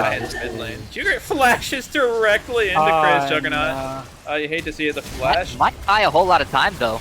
Oh, the Stand United is just going to be enough. The Can of 10 now in this fight. That is going to be the breath of life from the Melio, but Chris Juggernaut goes down. Actually going to be a whole lot of damage out from Your Bad Connection. Your Bad Connection still trying to fire away. Alive, trying to get out, but it's going to be the flash in. Has the cleanse? The taunt, but that's another flash taunt in from Can of 10. And that's going to be alive going down. 4 kills now for Your Bad Connection. And this game is strongly DPS favored. If you take that fight 2 minutes later, Alive having a little bit more stat, the fact that Jinx gets to get excited there absolutely dominates that fight. But how much time Cougar bought by flashing over the wall into Crazed Juggernaut is incredible. Yeah, definitely unexpected that Cougar being able to survive that long with the Stand United on top of it. I mean, Canada was always going to be at that fight, unfortunately.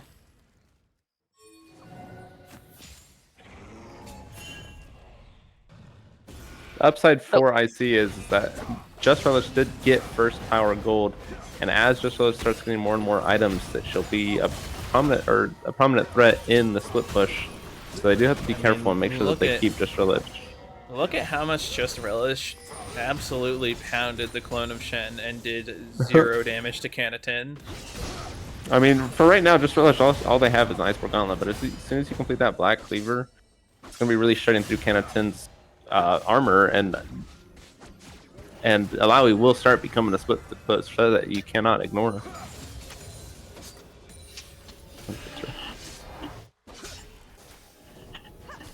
So, as bot lane specialists, Frost and Red Strike, for DPS, for your bad connection in Yulu, how do you take advantage of this lead? What do you have to avoid when playing this? How can you make sure that you continue to be this PowerPoint?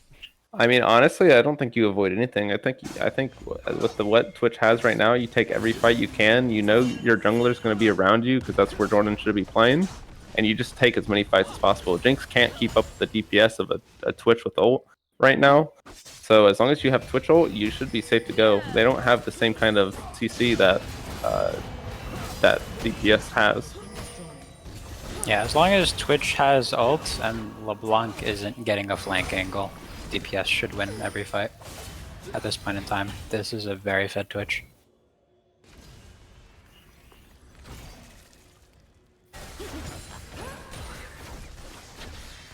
You're trying to find something, but just not doing any damage to your bad connection at the moment. Missing that chain as well makes it so difficult.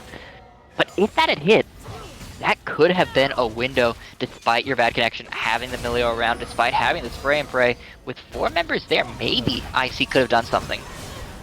Yulu and your bad in the top lane. Cozy Campfire means that this is going to be Just Relish dying with absolute certainty. Qgrid, on the other hand, gets chained up in the bot lane. Stand United is used once more. Praise Juggernaut and Brewer peeling off just because of Stand United. That seems a little strange. Brewer I was about to say, out. I'm surprised they didn't just commit for that. I don't know why they didn't. I don't think it burns through Qgrid in time. Your Yes, bad connection egg opens isn't up the available. spray and pray in the mid lane, and the direct cameras decided that we deserve to look at bot lane. Praise Juggernaut, Twisted advances in, but is just going to be chunked up by Ooh, the Canatin. stopwatch. That is another chain onto Qgrid, but Brewer not able to walk past Canatin alive, and Canatin now down here on their own, but they still have a turret to defend themselves with. I feel They like have a IC turret. is a... Oh, sorry, go ahead. Go ahead.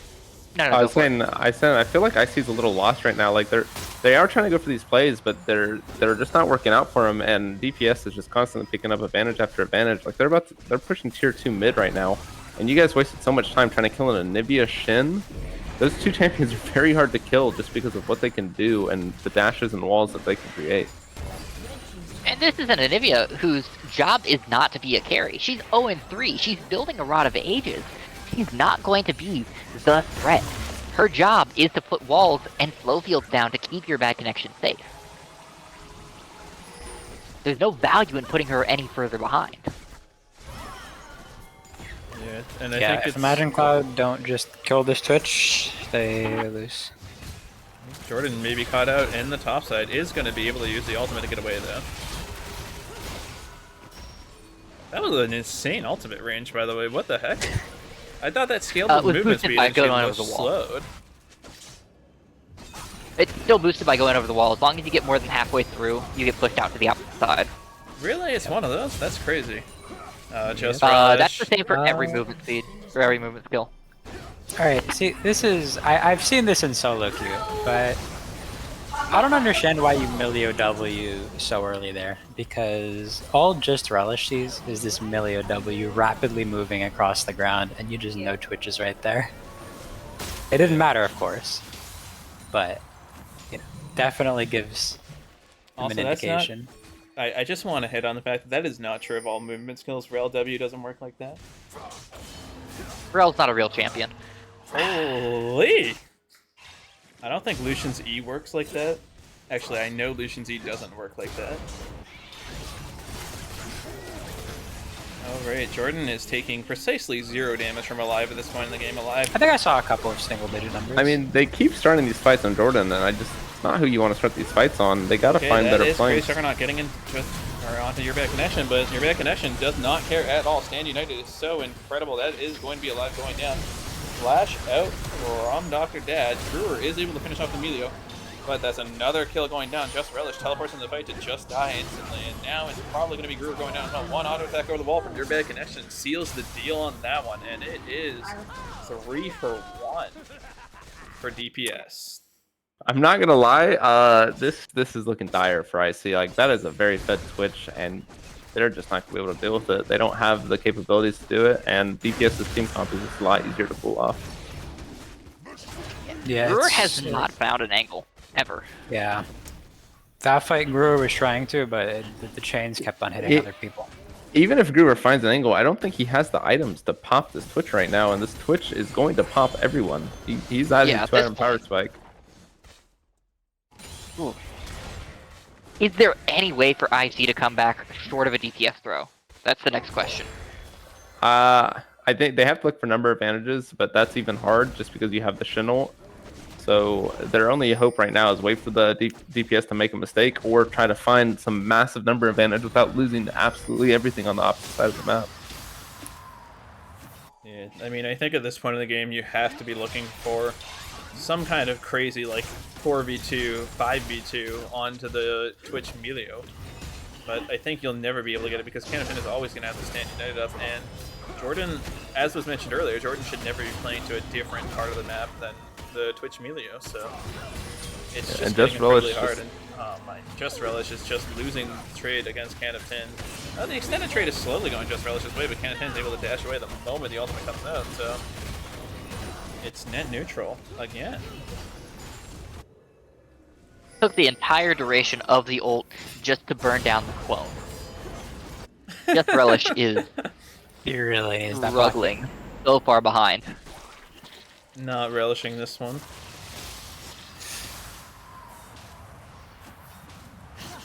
That hurt my soul, Zarathai.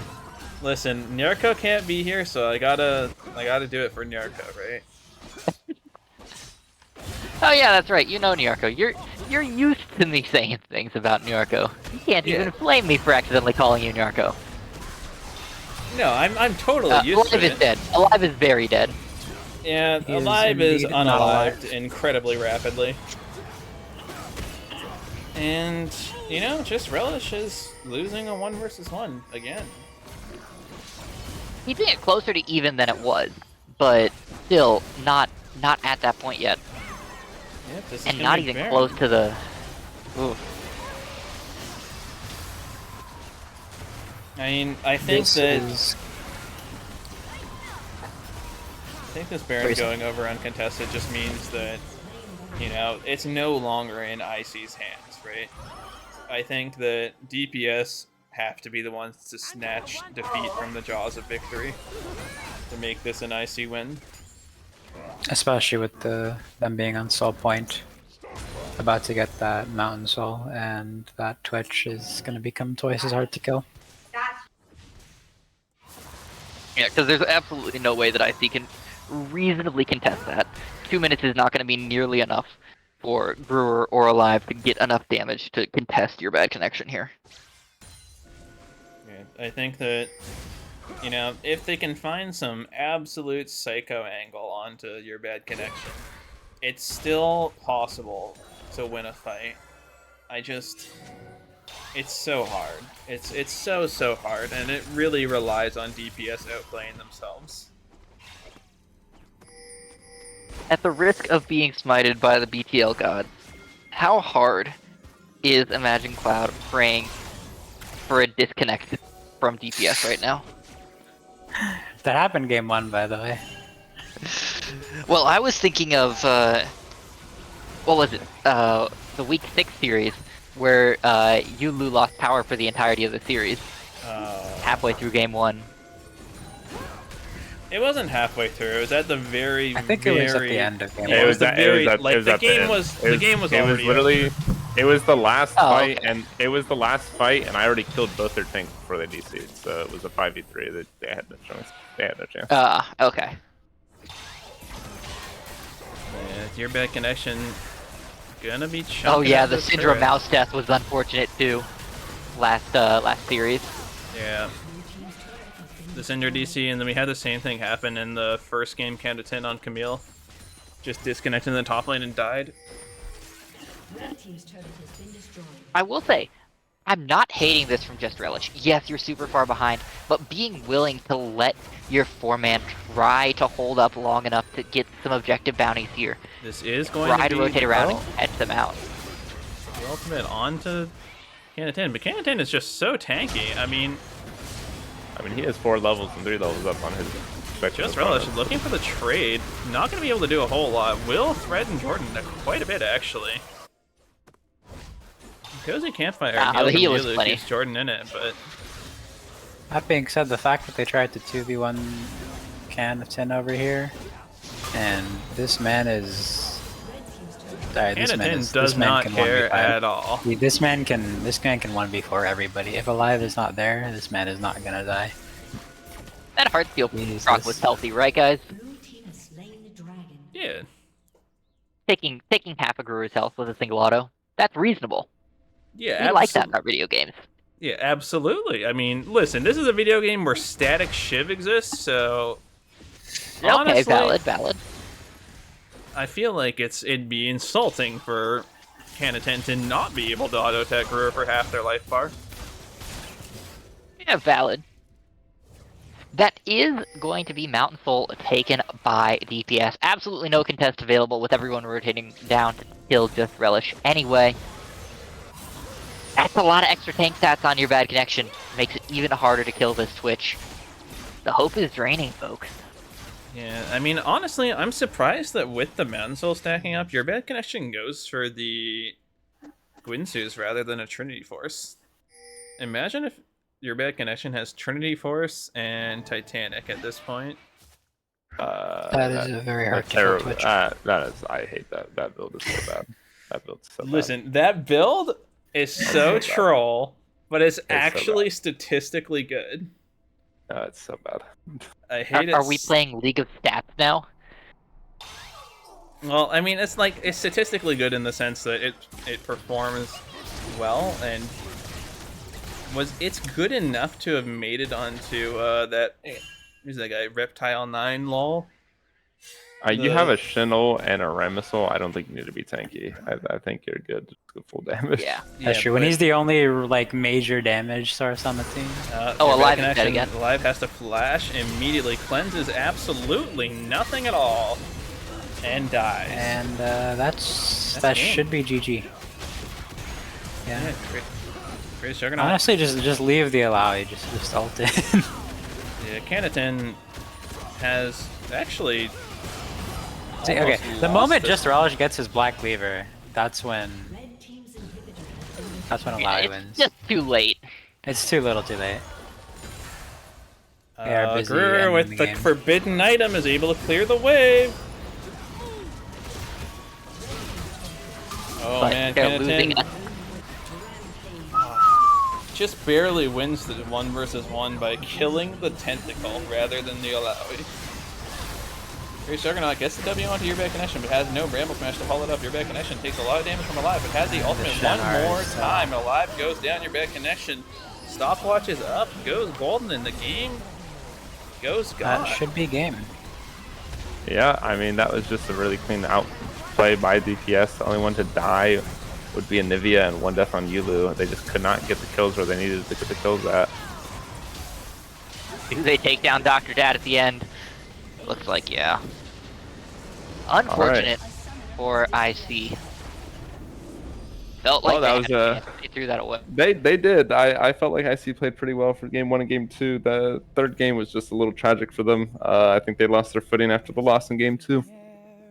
There was a solid attempt by them, and we'll be seeing DPS moving on to face Galactic Cat Cowboys Outlaws. or Outlaws? Galactic Outlaws. Galactic Outlaws? Or Cat? Yeah, they're going against Galactic. Thanks. Okay. Yep. DPS against Galactic Outlaws in the next series tomorrow. Who do you guys think? Who do you have as your MVP for that series and for for that game and the series overall? I think Your Bad Connection really stepped up game 2 and game 3, so I would have to give it to Your Bad. It is difficult not to give it to Your Bad Connection. Yeah, it's for sure Your Bad Connection. I mean, you say stepped up in games 2 and game 3, but even in game 1, Your Bad Connection looked incredibly solid. And this is one of the things that I've always said about DPS as a team, even when they were slumping.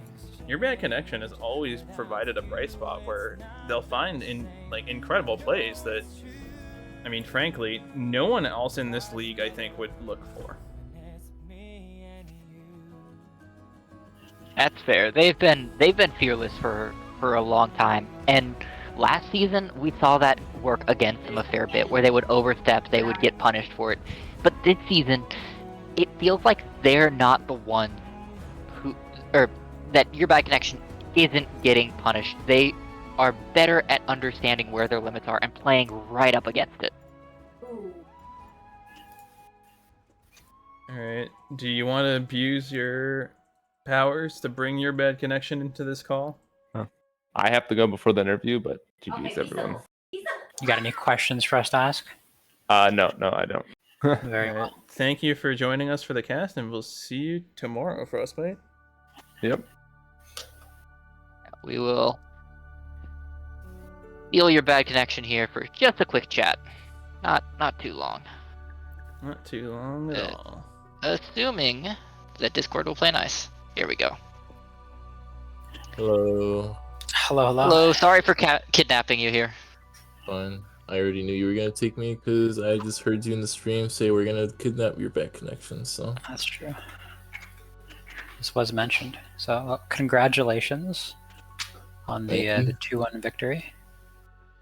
Yep.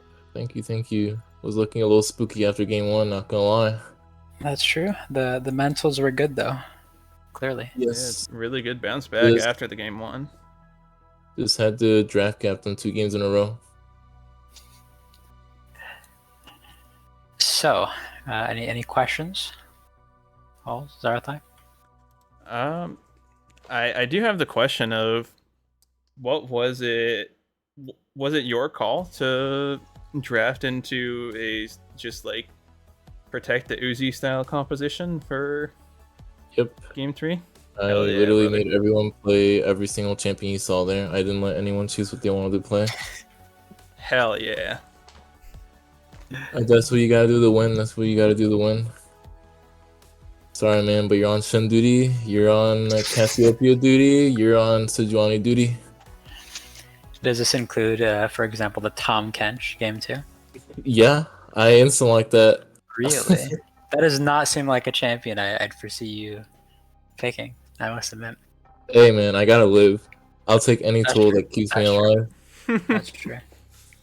Very valid. Yep. Are y'all at all concerned walking into the match against Galactic Outlaws, given that y'all did struggle against them in the regular season, or y'all think y'all are a better team now and better equipped to handle them? I think we're better. I mean, I don't know if we're better now. We'll see that tomorrow, but I'm confident. I'm not scared of them. I know that game 1 when we lost to them, we lost because we had like a super late game comp against a bunch of early games, so we got stomped. And then we beat them game 2, and then game 3, we lost a close game against them where we just had to do a couple things different, team fights, and we win. So, I'm not scared of them at all. I am very confident, and honestly, we just have to draft better than them. That's all that needs to happen. If we can draft better than everybody, I think we can win. That's because that's how we won this series here. Right? Like, you even saw it in that dragon fight. I completely drafted it in a way where they would never, ever touch me. And they never touched me in game 2 or game 3. And if they did try to touch me or anything, they got like bamboozled with a bunch of different tools. Definitely picked a lot of tools up to protect yourself. Yep. Is there anything... Oh, sorry, Ridstrick. I noticed, you've brought in an E-sub for the top lane and sent your traditional top laner towards the mid laner. Do you plan on continuing that, or is this kind of a one-time deal? Because Not sure. I'm gonna figure that out tonight, but I'm experimenting a little bit, and definitely gonna experiment a little bit with draft 2, with what I like. Yeah, like I'm gonna try to figure out some draft stuff tonight and tomorrow, and then you will maybe see a lot of differences with how our draft looks and our team and everything. Well, Oh, we'll be looking forward to it. Yeah, that's incredibly any exciting. shout outs you want to give? What's up? Any shout outs you want to give? Teammates? Yeah. Performed particularly well.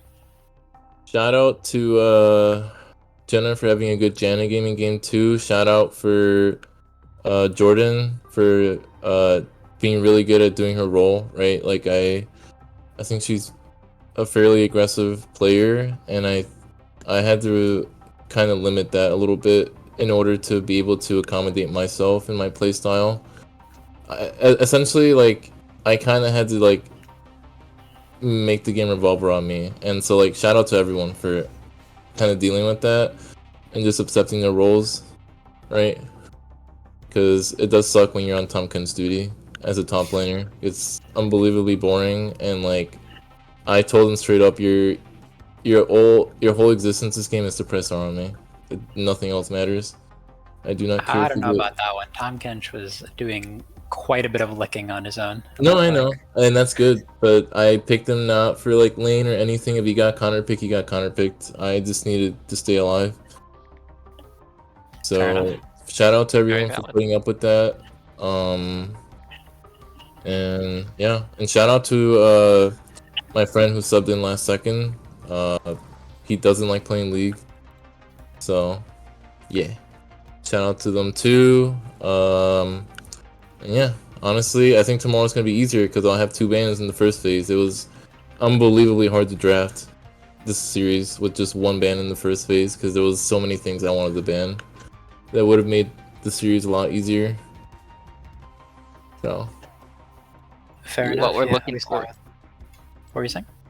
I was just gonna say we're looking forward to seeing what you bring tomorrow as well. Yep, we're gonna try our absolute best tomorrow. We're not scared of anybody. Glad to hear it. Oh, well, we won't keep you any longer, yeah. Yeah, thank you so much for your time, and yeah, those were some very exciting games you played. Thank you, everybody, so much for watching this series and the earlier one. And from all of us here at BTL, we hope to see you again tomorrow. Bye-bye.